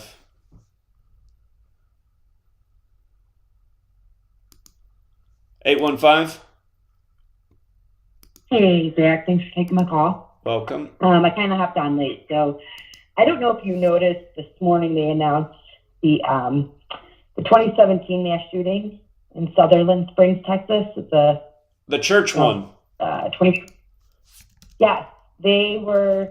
Justice Department settled the case for $144.5 million payout today. They announced that this morning. Okay, so look at what day the shooting was. Okay, so we know 144 is a big Jesuit number. Look at what day the shooting was. It was November 5th, the big Jesuit day, Guy Fawkes Day. Remember the 5th of November. Day there'll be the upcoming election date. That again, the latest Batman movie ends on November 5th with all the Donald Trump Batman stuff. Oh my goodness. So Sutherland Springs they had to bring up today, huh? Amazing. Yep. And today can be written 5-4, Jesuit Order 54, or 4-5, IHS 45. Okay. Yeah. Yep. And then, I don't know if you go on Twitter a lot, but Eric Trump posted a photo of Donald walking with the crowd behind him yesterday. He posted this. When you zoom on the crowd, their faces are all distorted, like they almost look zombie-ish. Like I feel like the photo he posted, it was actually mocking Donald Trump supporters. And Donald's face is normal, but all the faces around him are like distorted. And I thought it was just interesting he had posted it. I'll have to look that one up too. That is interesting. You said that's on the Donald Trump Jr. Twitter? Eric Trump, his son, has Eric Trump, yeah. He posted it yesterday. This it's like it almost looks like one of those AI, generated type photos. The one with all the people marching behind him and the flags blowing? Yes, and if you zoom it in the people's faces, they're all distorted except for Trump's. It's on 144,000 likes right now. How funny. Okay. Okay. Man. I wonder how long it's been frozen on these stats. I just if Zenith's out there, he's tripping out because it's on 21.8K reshares. That's Trump and Francis Bacon Gematria. He used to call him the show all the time back in 2016 to talk about Trump in 2018.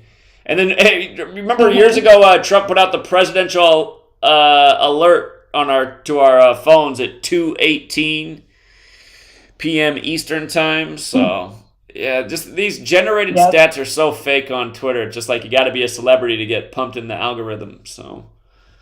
Yep. And actually, speaking of algorithm, whatever, I noticed even on yours, like when I do comment on your post, it shows 0 comments. Until I click on it, all the and time. Then all the time it's still up. Yeah, I noticed that too. That's crazy. But yeah, that's really all I got. Those 2 things. All right. Well, I appreciate. Course, I kind of saw my great additions. Thank you. Bye. Man, same numbers all over the place, right? Shooting on a big Jesuit date, 144 million settlement. You don't think the Jesuits are running all this? 616, you're wrong. Oh. Hello. Hello. You're on. I can hear you. He hung up. Okay, that was weird. Well, that was a Michigan caller. We got another Michigan caller. Flint, Michigan. Flint, you're on. Hello. Hello. How you doing? Doing well. How are you? I'm all right. So I was more or less just calling to ask a few questions. Sure. No details or nothing like that. Okay. Have you been watching the market? And I was wondering, do you participate in the market? Well, I have my retirement stuff in the market, so yeah. That's not participating. I mean, do you invest? Have you ever tried trading? No. Do you have even an account to do anything like that? I do. And again, I have my. It is still investing in the market. You're still trying to make smart decisions for your future. So. Well, no, I get that, but I'm talking more like of a shorter term type deal. Well, I'm tempted to do more. I am tempted to do more than. Are you asking questions or letting me answer? I mean. Go ahead. I am planning to doing more. I'm researching the market right now, and we're tracking patterns. And again, we're learning as we go. Right. Yeah, I was just wondering because I feel like you personally would be pretty good at it if you gave it a shot. Well, we're already locking into patterns. It's just like I figured. I pay attention to Chinese stocks on Thursdays. Every week I'm looking at this. The Chinese stocks are dominating. They're all at the top of the leaderboard on Thursday. And why is that? Because China equals 35 like Thursday. We're always talking about 35 Thursday. So every week I'm looking at the market right now. I'm like, look at all the leaders are Chinese stocks on Thursday. Isn't this funny? But it's more than that. It's just like, today's the 95th day of the year. The Jesuits at 95. All the top stocks today all have the Jesuit numbers. Every day I'm tracking the patterns. So again, just like I've looked at, I know all the sports stuff now for doing it for a decade, but I just started looking at the market for the last month, and it's very much the same. It's all pattern oriented. And for people who haven't seen the movie, there's a movie out there called Pi. In the movie Pi, the guy's trying to figure out the pattern with the market because he knows there's some kind of rigging or mechanism to it. And then in the movie, they talk about gematria. So go figure. Right. It's like they drop little hints to let you know. Yeah. Well, that's really all I was wondering about, is if you planned on getting your feet wet or not. Yeah, I mean, again, you join the Patreon. I'm doing sports and market, and it's like on Thursday I saw two stocks that I thought would do really well on Friday. I said, look at these two stocks on Friday. One went up like 18%, and the other one went up like, I forget what it was, 12%. So, we had three different stocks picked out for last Wednesday, and they all went up. They didn't have the grace, but they all went up on that day. So we're figuring out the way things are working. Right. So how you said a stock went up 18% or even 12%, which is very large gains. Like have you ever heard of options trading? Yeah, I know what options trading is. Right. So if you were to have an options call where your stock went up 18%, I mean, you can make almost 500% of your initial investment in an hour or two. Sure. You know what I mean? Sure. Which could be life changing. Yeah, indeed. But so that was all really. Yeah, it's just like, Johnson & Johnson had a really good day today. It went up almost 10%, and the word Johnson equals 95. It's the 95th day of the year. So I'm noticing a lot of the top stocks, it's something that simple each day. But, of course, there's 1,000 different stocks out there that will have that gematria. But if you look at the leaderboards each day, they have the connections to the date. It's either in the company name or the ticker. And I'm just noticing that with like every top performing stock day after day. So And that's what sucks for me, dude. I'm horrible at decoding. I've tried it. And well, join the Patreon and look at what I'm doing each day, and it's not that hard once you figure out how to do it. Is it in the link? It's in the description of every video that I make. It's Patreon, and on the $5 tier, you get all the sports content, all the market content I'm doing. It's a lot of work for $5. So it's a bargain of a deal. All right, I got you, man. Well, good luck and keep pumping them out. All right, appreciate it. Take care. Yep. Yeah, it's just like the market's divided into 11 segments. 11. 11's the master number in numerology. The stock exchange is headquartered in the 11th state, New York. So you can tell it's all numerology based. We were watching the 88th day of the year because 3 of the 11 segments, the word energy's 88, financials is 88. These are the actual names for the segments. And what is it? Consumer staples or whatever it is. All of those things were 88. And what was funny is energy stocks dominated from that Monday. The Wednesday was the 88th day of the year, but they all did really well leading up. Like energy stocks were just killing it through those period of days. Again, you guys, this knowledge right here, you see through the market, you see through the rigged sports game, you see this is the cabal's language. And that's what's funny, man. It's just like, that's why they call themselves the Illuminati, right? They have the knowledge, and they know that like these goyim or whatever you want to call them, the masses, these slave people, these morons, you can put it in front of their face all day and they'll never figure it out. You can have a guy screaming through a bullhorn or through a microphone and a speaker on the street telling them exactly what it is, and the slave people, they'll just march with their heads down and ignore all this dumb stuff. You know what I mean? It's just like, these are the goyim slave losers in the dark, and then here's the Illuminati, who are good with math and numbers, just doing everything in number rituals every day. They know the goyim just can't comprehend it. So, anyway. 941, what's up? 941. All right, 941's just listening. Let's go out to 312. 312. Hey, Jack, how's it going? Yeah, what's up? I tuned in late, but I started at the beginning and I saw you were talking about Donald Trump. And you talked about the Church of Satan and how MAGA is the fifth degree. Yes. And it freaked me out because right next to it, after MAGA, it said MAGUS, M-A-G-U-S. It's the masculine and feminine. Yeah, it's the masculine and feminine. Wait, but go ahead. So, yeah, and I was watching this video on YouTube about Nostradamus. And as you know, he predicted the first two Antichrists, so they say give him credit for that. And so they were talking about the third Antichrist, and he said the third Antichrist he named as being Mabus, M-A-B-U-S. And so that just freaked me out because when I saw that fifth degree being Magus, because usually when he's made his other predictions, he doesn't get the name exactly right. There might be some misspelling or something because of him being French and that sort of thing. And then we were talking about Donald Trump being Christ-like and all those things, and it got me to thinking about him and, the possibility of wondering if he's the Antichrist that Nostradamus was predicting.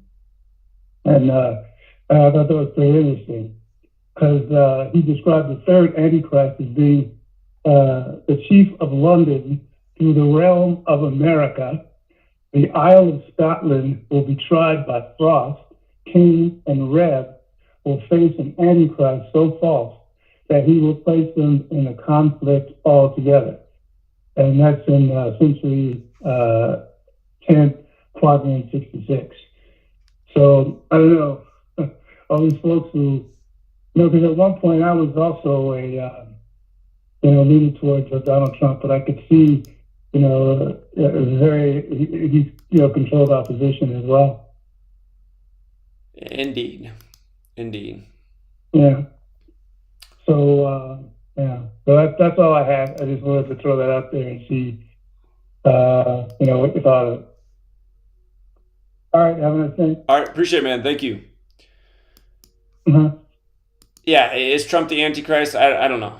I tend to stay away from all that stuff because, again, that's like the framework that they've given us, right? These are all the ideas that come from the controllers, the same ones that give you your politicians, they've given you your religion, your calendar, your language. They've given you all these constructs to see the world through, and you got all these people that spend all this time saying Obama's the Antichrist, and it's just like I'm pretty sure we will see Obama back in the White House as when Michelle's president, but again, I just see all these people as part of a ruling faction deceiving the masses. Get caught up too much on the Antichrist thing. By the way, this $144 million settlement for Sutherland Springs, today is 144 days after the Jesuit leader's birthday, Arturo Sosa, just like we were talking about with Robert Kennedy. And again, the shooting happened on about the most Jesuit day on the calendar year. Remember the 5th of November. For all you guys who don't think the Jesuits are pulling the strings day after day. Let's go out to 510. You're on 510.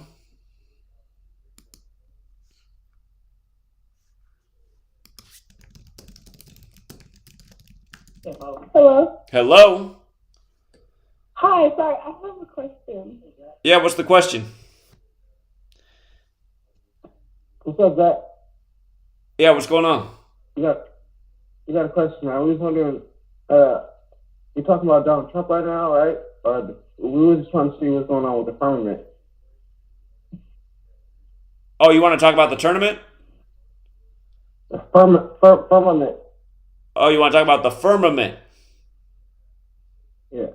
Go ahead. Well, what's your question about the firmament?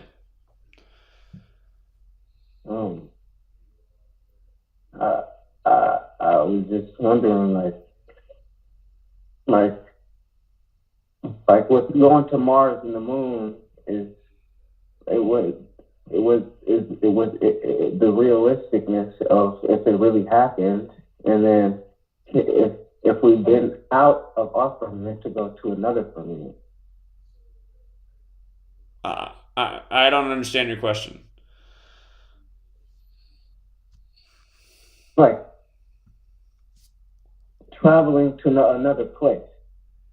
Okay. Traveling to another place, like Elon Musk. I forget that. What isn't there like some book with like a guy named Elon that leads like something to Mars? Now we got Elon Musk that wants to lead a mission to Mars. I don't have the answers to these questions. I don't know. I don't know how much of the space program is totally fake. What's real? I don't know the answers to these questions. So. Okay. Yeah, I was just curious, you know. Okay. All right, man. Appreciate it. Thank you. All right, take care. What I can tell you, though, is why they did the moon landing on July 20th, the 201st day of the year, when Neil Alden Armstrong's 201, like the Jesuit order, like Order of Illuminati, and the moon's illuminated by the sun. I can understand that. But is it totally fake? I'd say there's a good chance it's totally fake. The whole phone call thing, I mean, we can't even, it's just like, what they're telling you now they can't figure out how to do a moon landing mission, now they got to do a flyby mission, they got to, I mean, none of this makes any sense. The world's a stage. But does that mean it's impossible? I don't know. 310, you're on. Hello? Hello? Can you hear me? Yeah, what's up? Oh, okay. I really don't have no decode. I'm just calling in. I'm actually in LA right now. Just wondering. You're coming to LA? I'll be down in LA pretty soon. Yeah. Okay. Yeah, I'm sure I would show up. I'm a big fan of your book. I got your book. Definitely need it signed, and I'm waiting on the next books. I know, I got to finish the next book, but I'm happy to sign your book for you. Thank you for supporting it. I appreciate that. I appreciate what you're doing. Like, we need more people like you, and I'm definitely trying to join the truth brigade. You know, I want to fight back, and I want to do something about this stuff, because I don't think I'm gonna have kids anytime soon, or I don't think I'm gonna bring kids into this world, because what's going down in the next 10, 15 years is crazy. How old are you? I turned 24. You're young. Yeah, I don't have any kids because I've had that attitude since I was your age up to now. But sometimes I regret it. Sometimes I think, man, had I had a kid, I mean, it is a tough world to bring a kid into. But the way I see it is like, there are going to need to be good people in the future. And like people like us who see what's wrong and have the right values. Like, again, I mean, if the world ends, then it's just going to end. And it would suck for a young child for it to just end like that. But at the same time, the world probably will go on. And there probably will need to be good young ones. And people like us will probably make good parents. So I just encourage you as a young person. You still got plenty of time. But I think if I could do it all over again, I probably would have had children when I was younger. I used to be with somebody else years ago, and they wanted to have kids, and I didn't want to, and it kind of ruined that relationship. But anyway, I'm not telling you what to do. It's just, if I could go back, I might do things differently. So. Yeah, I understand. Well, yeah. All right. Well, thanks. Can't wait till you come to LA. I'll definitely go down to wherever you're going to be, Crypto Arena. Okay. Wherever. Okay. I look forward to it. And yeah, bring your book. Happy to sign it. All right. Appreciate it. All right. Thank you. Yeah, you have a good night. Thank you. Okie dokie. Let's go out to my hometown, Portland.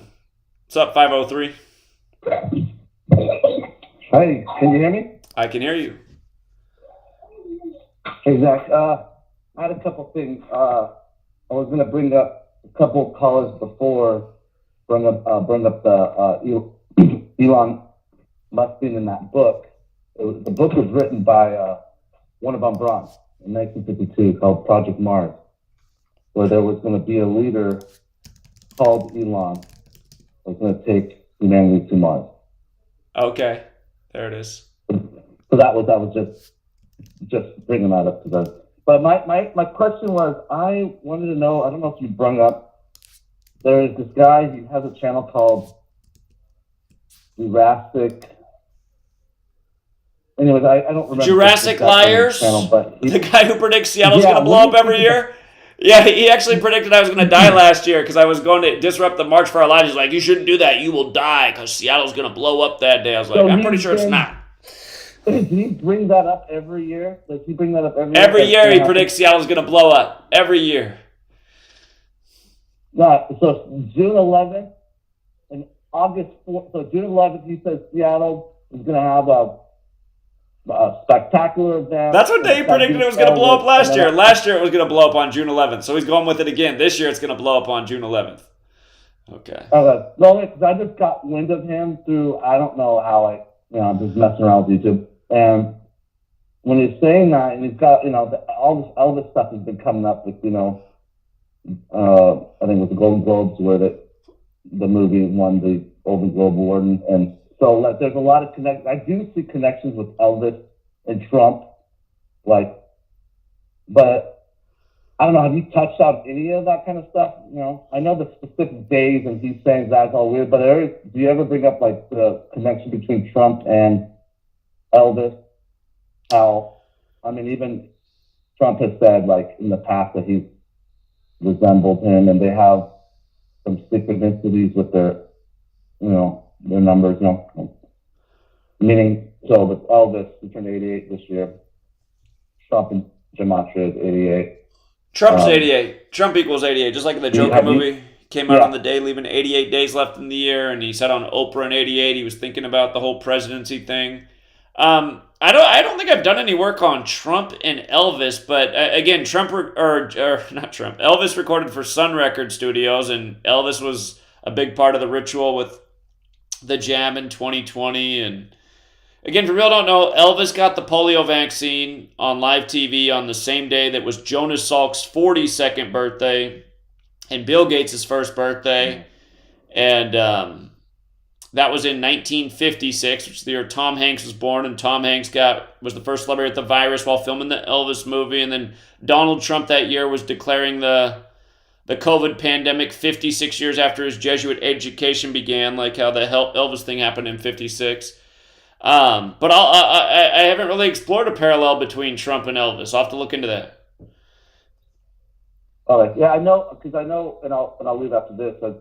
Elvis supposedly had a twin that died at birth, and then, which I just found that out recently. And then Trump, there's this thing that he has when he's born in the Gemini, in the astrology Gemini, and there's always these commercials where there's joking that he has a twin and stuff. So I don't know if that has to do with Trump with the Twin Towers and all that. It is interesting how you set up all this stuff is connected, and how the Jesuit theater, all this stuff has been laid out. It's really interesting how you and some other guys can figure all this stuff out. It's really fun to watch you. And I want to join your Patreon, because I'd like to, I didn't know that you had that. I just started listening to you a couple months ago, and I didn't know you did sports. So I'm into sports stuff. I don't know what your record or stuff is for that. Is it pretty spot on? Well, again, we've dominated sports for the last decade, and that's how this work got on the map. I'm amazed that anybody would know me and not know about sports, because that's how everyone found the work. Like in 2016, every future hit. I called every championship in 2016 from the start of the season. We called Prince's death before it happened. USA Today wrote an article about me, which put me on the map for a lot of people, and we've hit so many futures in college and pro over the years. I don't think anybody in the world's hit nearly as many futures, and no one has definitively proved how rigged sports are. It's just like, I was saying through the whole tournament how it was all synced up with the Hashim Thabit commercial, and there's no doubt about it. It was their 120th season UConn. Hashim Thabit equals 120. They outscore all their opponents by 120 points. It's a joke. Sports are a rigged joke. You learn this knowledge, you just see how rigged it is. So yeah, we've been doing sports for a long time. I'll definitely. I just started listening a couple months ago, and I kind of catch here and there when I can, because I'm working all the time. But I definitely I'll join. It's $5 a month. $5 a month. Yep. There's a deal. Thank you, buddy. All right. Yeah. Have a good night. Good work. Yeah. Thank you. Bye. All right, we got time for one more caller, and it's Flint, Michigan. Is it the same caller? Hold on. Flint? Yeah, I called earlier. Okay. You there? Yeah. I'm sure the whole thing, bro. How long have you been dating Sweet Lady? Okay, this guy's too weird. All right, that's the firmament guy, right? Okay. God.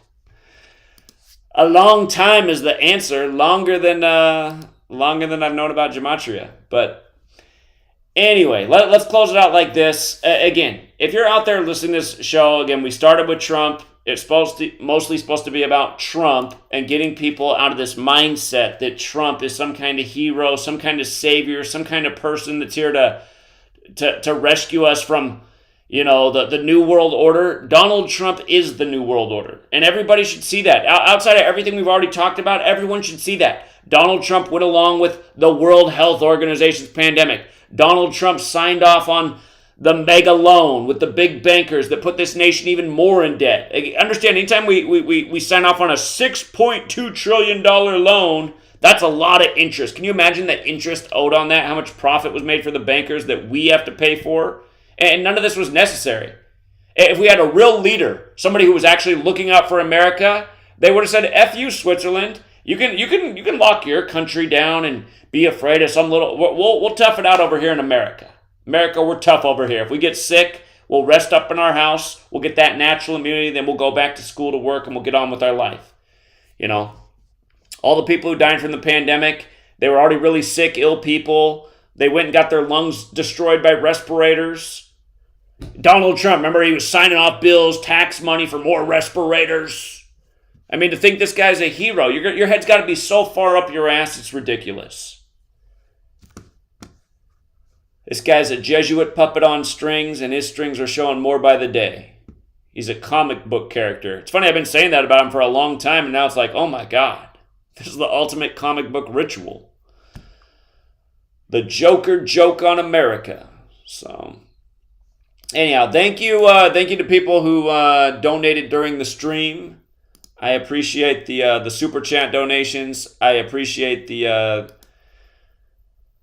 super chatters. RIG Rest in Gematria said, "Can I make a new Russell Wilson 21 shirt?" Again, for real, no. Russell Wilson's 21st pass was intercepted by number 21 on the down, 2nd and 1 on the date, 2-1 to give Brady his 21st playoff win in the Super Bowl, in Super Bowl 49, where he became 4-2 in Super Bowls over the 42nd state in Arizona, which equals 42.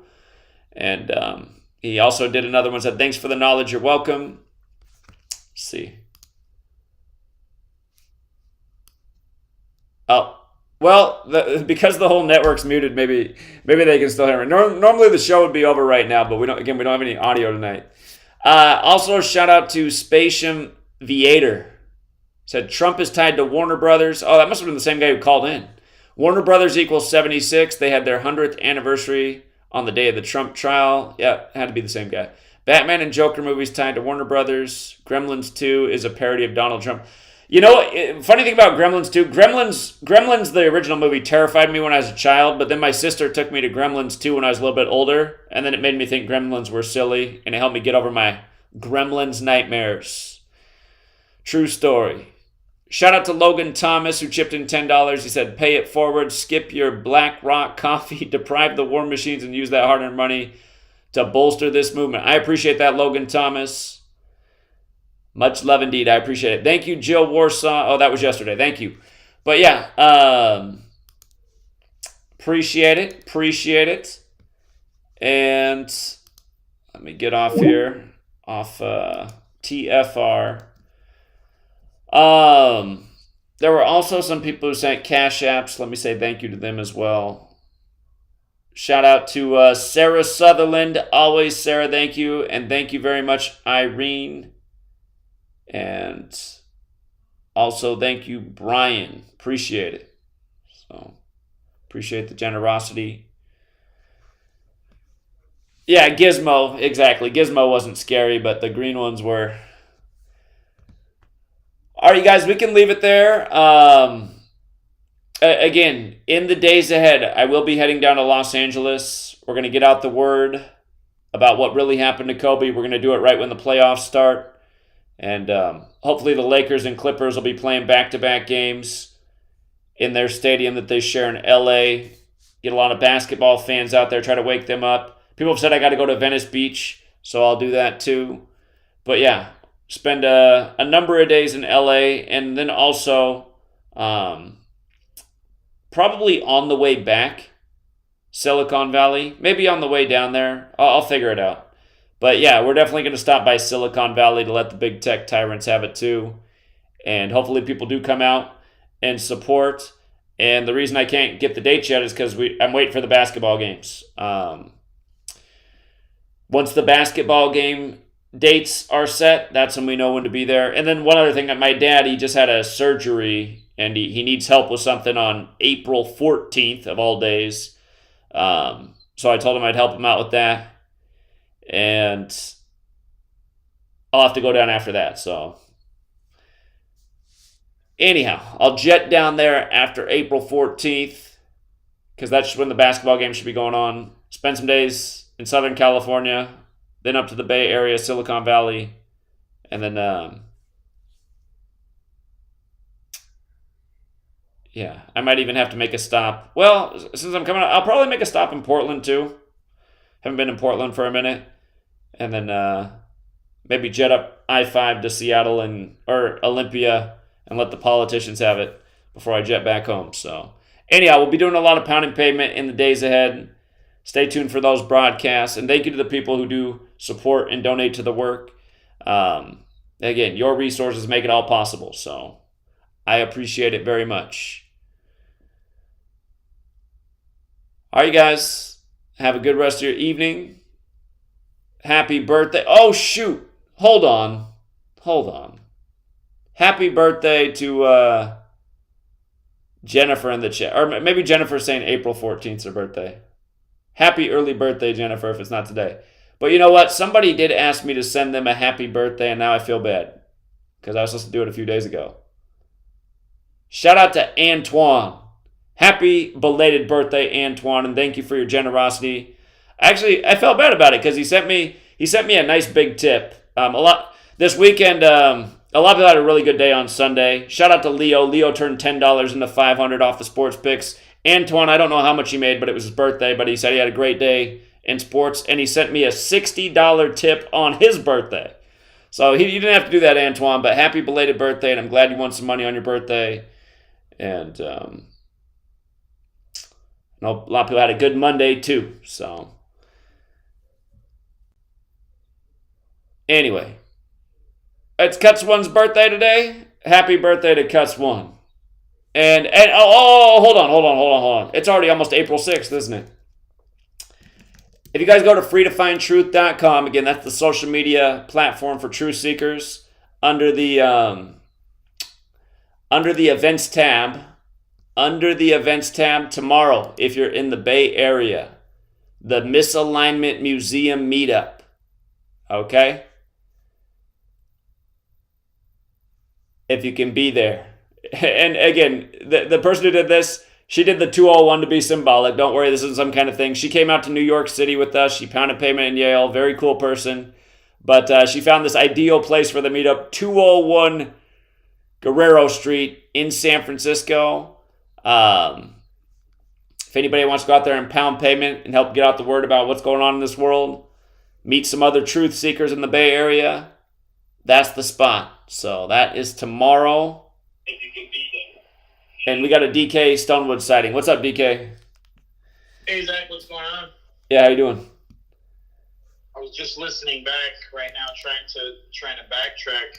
I wanted to make a comment on what the lady was talking about, but what was, I couldn't figure out what she was saying. The William Shepard lady, what was she talking about? Just, that's who the Beatle guy is, Paul McCartney. Did she say anything further, or she just told you look him up on the calculator? She was saying like that's what the Super Bowl was really about and a few other things, but I don't know. It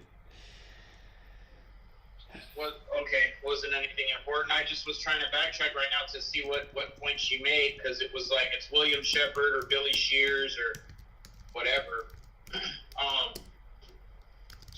What do you think overall? I mean, I kind of agreed even, I think before, it was before I found your work. I was like, okay, so they're taking a little break here with Trump. They're going to put in Biden for a term, and then they're going to bring Trump back in. What do you think's going on right now with this whole show of his, like the whole arrest thing and him surrendering and whatever? I mean, I don't even know if he did anything illegal. What, he paid somebody off to what? Not talk about what? So you think they're still going to bring him in for the next one, and this is just a regular show? I think it's just more confirmation they're bringing him in. Again, indictment 60, Alvin Bragg 60, Donald Trump 60, the upcoming 60th election, his wife dead last year, 60 weeks after the Jesuit Ignatian year began, then her burial on the 21st day of the year. The CNN's poll that 60% of Americans support the indictment. They're just making him even more polarizing. I mean, they're just setting up a narrative that we'll hear nonstop about all the way up to November 5th, 2024. And just like I said, how they've tied this in with Batman. And again, that last Batman movie ends on November 5th, the same day that'll be the election day. So you think that's the play, that they just want to make it more polarizing to do this and then put him in anyway, and then like people are like, wait a minute, this guy was just on trial, now he's president, what the hell? You think that's what it is? I think so. Okay. Yeah, I mean, I was just thinking, I still think they're going to put him in, but what's with this? Why take it this far? I mean, usually, except for like Obama and Biden, who nobody's going to believe, they always have some scandal with some woman, like Clinton, and then, Trump, and obviously Obama's gay. Nobody would have believed it, and Biden just only likes children, so, and children and grown men. What else did I want to? What were you talking about earlier this week? You were talking about Robespierre or something. Some guy called in about that. What was that? How did that conversation go again? What was it about? Robespierre. I don't remember that. Yeah, you said it. You were like Maximilian Robespierre, and then you guys continued. But it was like I was listening to that a few days ago, and now I can't remember. I just have Robespierre written down, and I wanted to make some comments, but I can't remember what you guys said about it. I don't know. I can't remember either. Okay. Let me see. I'm pulling it up. Robespierre. I was just gonna say, what's your feeling on it? Because to me, that's another Guy Fawkes psyop. He's the one that, he was, I guess, what you would call the leader of the Jacobins in France, and then you had the Jacobites, which were like in Scotland, who later, those were like the fake Jews in Scotland, and then they came to America, mostly California. But like they were like controlled opposition, and to be called a Jacobin or a Jacobite was after Jacob, and that's part of the Bible in Genesis. Jacob lies to his father. Who is his father? Isaac. So he gets the blessing that's supposed to go to his brother Esau. So to be called a Jacobite or a Jacobin meant like you're an imposter, like a liar or whatever. So Robespierre was the leader of the Jacobins. I mean, so these are like another Guy Fawkes psyop. I was just going to ask you what your opinion on that whole one was. That was a psyop for the French Revolution.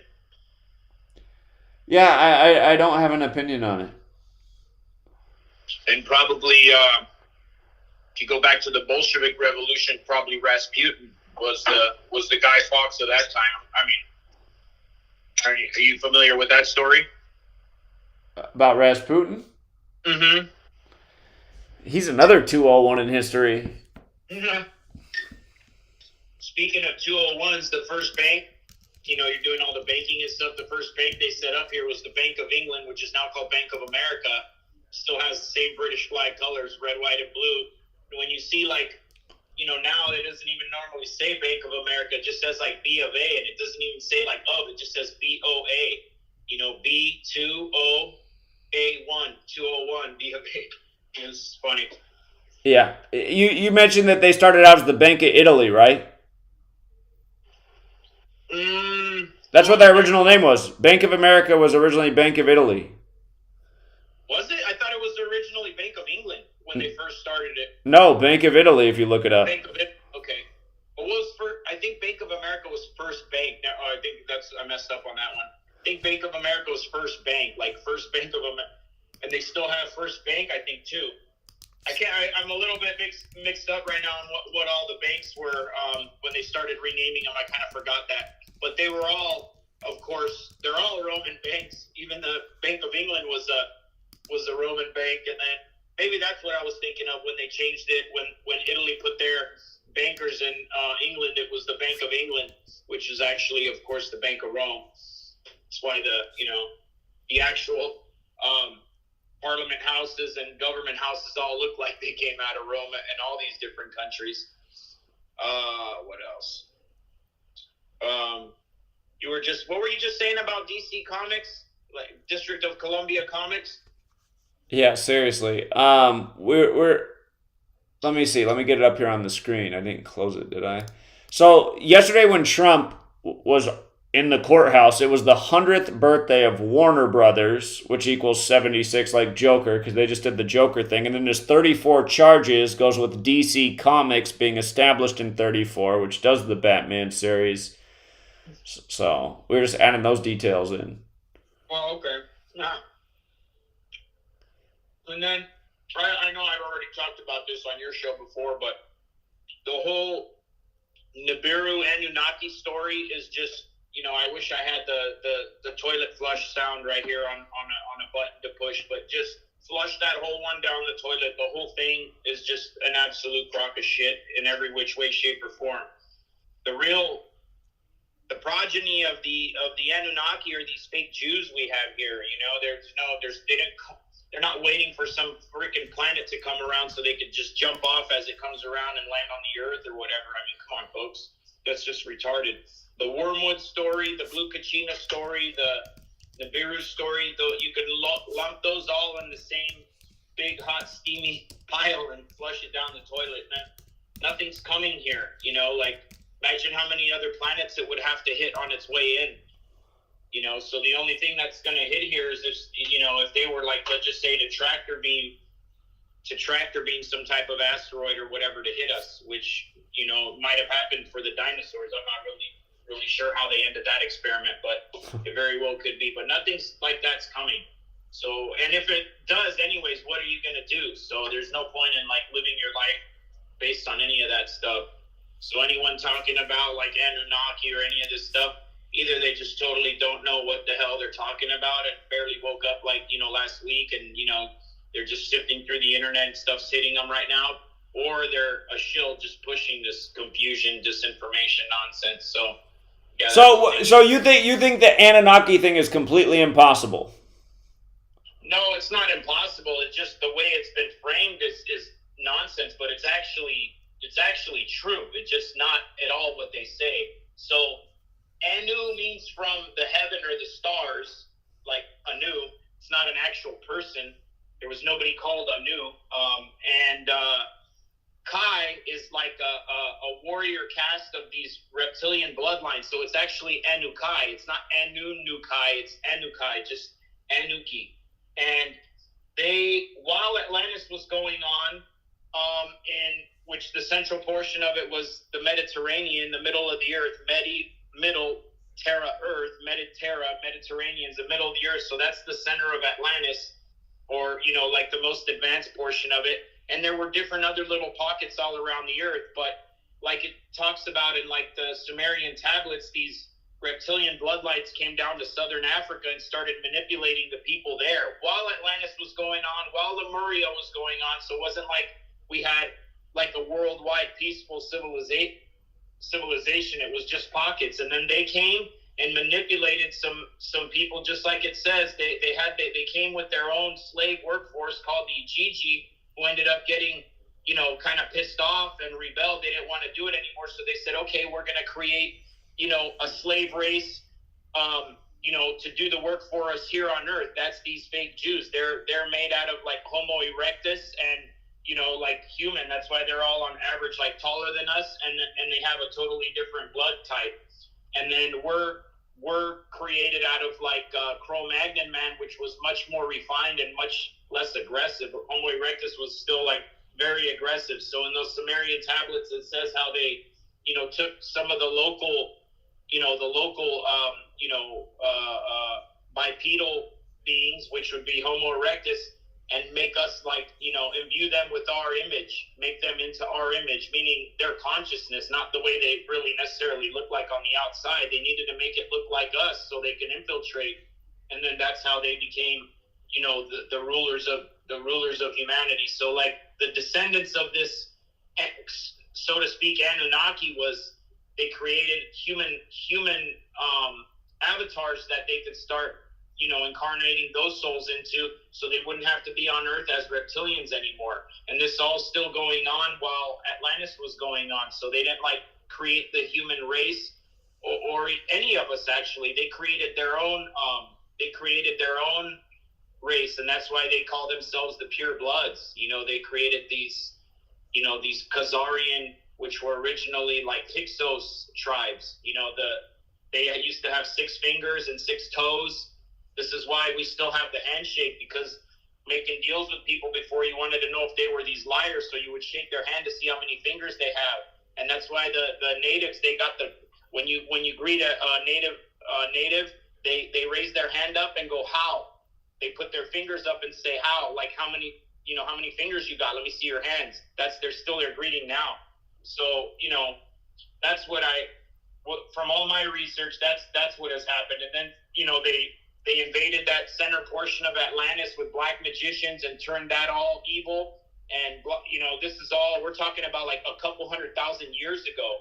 And then once Atlantis got like turned evil and all that, some of the white magicians and knowledge keepers went as far as the ocean could take them in the Mediterranean, which if you go from the Mediterranean east, you'll hit Egypt. So that's why all the pyramids got built there, to preserve the knowledge and the technology that was, from Atlantis. And the evil ones are going to take it over and destroy it. And then there was that flood, which was most likely caused by positive beings to get rid of all this evil shit that these people were doing. And then after the flood water subsided or whatever, all the survivors came up, and then these created human reptilian bloodlines basically started taking over back from scratch, when kind of everything was reduced back to, like, I guess you would call it like Stone Age. And during the times of like right before the flood, we had amazing technology. So when you look at the like schematics they had given Noah to build the ark, it's a disc. It's not like a boat. It's a disc. So is it just like one of those inflatable rafts you throw out that are circular, like off a ship? They're not like set up like a boat, like pointy on one. They're set up round so it would stay stable. So until you get found, obviously you're not gonna like paddle your way back to mainland. You're just floating around. So you want it to be circular. If the waves are coming from any angle, you're not gonna flip you over. So, or was it a flying saucer?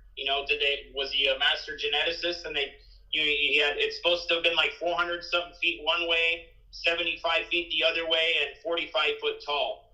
That's a pretty big boat, if they made it out of wood or whatever. And he could have fit a lot of shit on it. But, was it really like a genetic lab to preserve, the fauna and flora of the area and some of the animals that he could get? So then after the flood, he could kind of replenish it a little bit. I mean, I don't know the exact, but that's what from all my research, that's what it leads me toward. Okay, very interesting. Very interesting. And I think we're all genetically modified down as well, but we're not like them. We're just they shortened our lifespans, and maybe we're a little bit smaller than we were. Maybe we were a little bit larger before, but it appears they put like some caps on the end of like a couple of the telomeres, limiting our age to like 120. And then they use some other technology that's not even physical to block like our pineal gland and we also had our gut biome was changed to put a certain acid in there that that doesn't let like DMT work, so you can't like your pineal gland can't see all the other dimensions, and you don't know like all your past lives already. You just know you were born in this life, and that's it. You can't remember anything past that. So I think that was when they changed our gut biome, and we have monoamino oxidase in our gut, or MAO2, which cancels out DMT. So when you go drink like ayahuasca, the main ingredient is actually the MAO2 inhibitor from the bark, not even the DMT from the grass. So it's like it's kind of like freebasing. The base is freeing the alkaloid, which is the DMT. So you have the MAO2, which is the base. So the base frees the alkaloid. So it's technically you're freebasing there, and then all of a sudden now you're now that DMT you drank is able to go all through your bloodstream, and it's not getting canceled out by the monoamino oxidase, and then you just blast off planet all for like 4 hours, and all of a sudden you're godlike, and then it goes away and you're back in your regular consciousness, and you can't see anything past what you can see in front of your face anymore again. So I think we were like that, or had the capability to be like that at all times. So there's no way anybody could lie to you. You could see their aura. You could see the vibrations coming out of their mouth that are incoherent.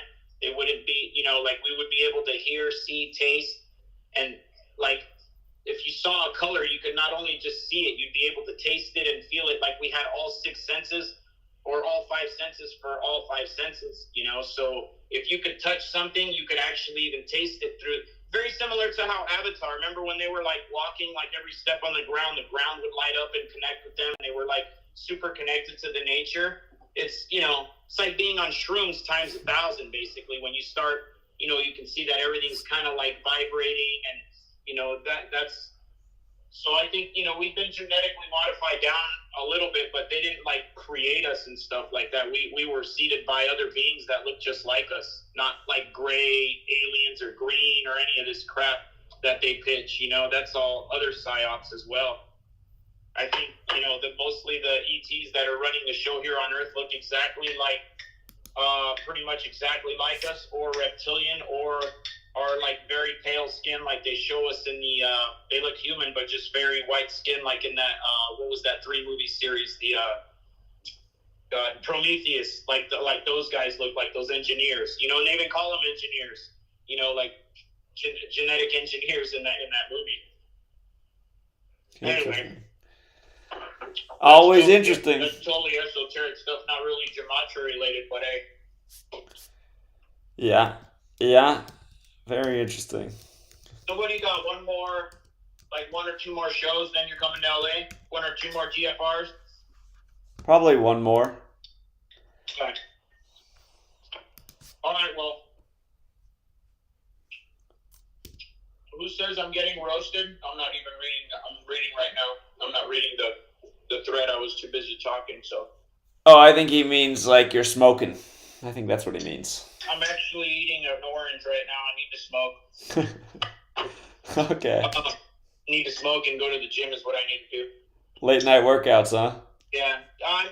The gyms, they've been closing so many gyms here now that everybody in the area is like at one gym. It's absolutely insane. You can't even find parking. It's like it calms down at about 12:30, 1 in the morning. That's when it calms down. And then already by like 4:35 in the morning, it's already the morning crowd trying to come in earlier and earlier because it's so crazy. And everybody's like, when are they going to open up more gyms around? Like, nobody has any gyms to go to.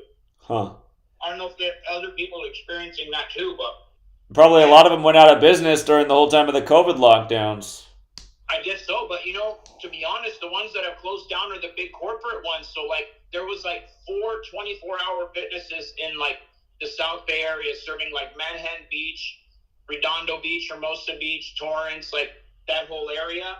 And then you don't get more till you get like down south into Long Beach. So now in that whole area where there was 4, now they all close at like either 8 p.m. or 10 p.m. and then they leave only one open for 24 hours. So all those people that were going to come in at like, 6 p.m., 7 p.m., they don't want to go to the other gym because they're like, if I go there, it's by my house, but then it closed an hour. I don't even get my workout done. I hate being rushed and kicked out. So I'm just going to go to the other one because they don't even close. So I'll just go. So now we have even all those other people coming to this. I mean, I wouldn't be going to the gym I'm going to if the one stayed open. It closed at 8 p.m. So, and then like, I mean, it's just a zoo from like 4 p.m. to 8 p.m. You can't even really work out. It's, you know, there's all kinds of young kids, old people. It's just, I don't know if others are experiencing the same thing too. These big chains are, you know, the LA Fitness closed down. A lot of people came from LA Fitness since they went out of business. So it's like, yeah, I don't know. It's really weird. We have the worst, you would think, in California, especially Southern California, with all these beaches and the weather, that there'd be gyms just like, it's like the worst area for gyms. You have like Gold's Gym, it's packed as hell. It's way up there in like, you know, Marina del Rey area, Venice. It's always super packed. And then you have, you know, like 24-hour fitnesses, and they're all insanely packed. You can't even find parking. I mean, the parking is like 2-story structure that's insanely huge, and people are waiting. There's like a trail of 10 cars, people waiting for somebody to leave. You know, it's like it shouldn't be that way. Sure. Big city, lots of people. Somebody in the chat wants to know how to connect with you online. Can I show them your Facebook page? Yeah, go ahead. Okay. All right. This you guys. This is DK Stonewood's Facebook page. So if you got questions for him or you want to reach out, that's where he is online. So far, other than Frank the Tank, it's been all like basically trolls asking me about stupid stuff. Sometimes I always wonder what percentage of the people watching me are just like my trolls and haters, because I like any video made about me that hates me, it gets like way more likes, way more activity. It's like I really have just like a club of haters. I don't know what to do about it. It's sad. Remember what I said a long time ago? It's probably been like, it's been since your Patreon first started dropping, and you're like, I don't know what's going on. I'm just doing like, you know, I went out of my way to go across the country and this and that, and all of a sudden, and then I called in and said, hey, I think a large percentage of your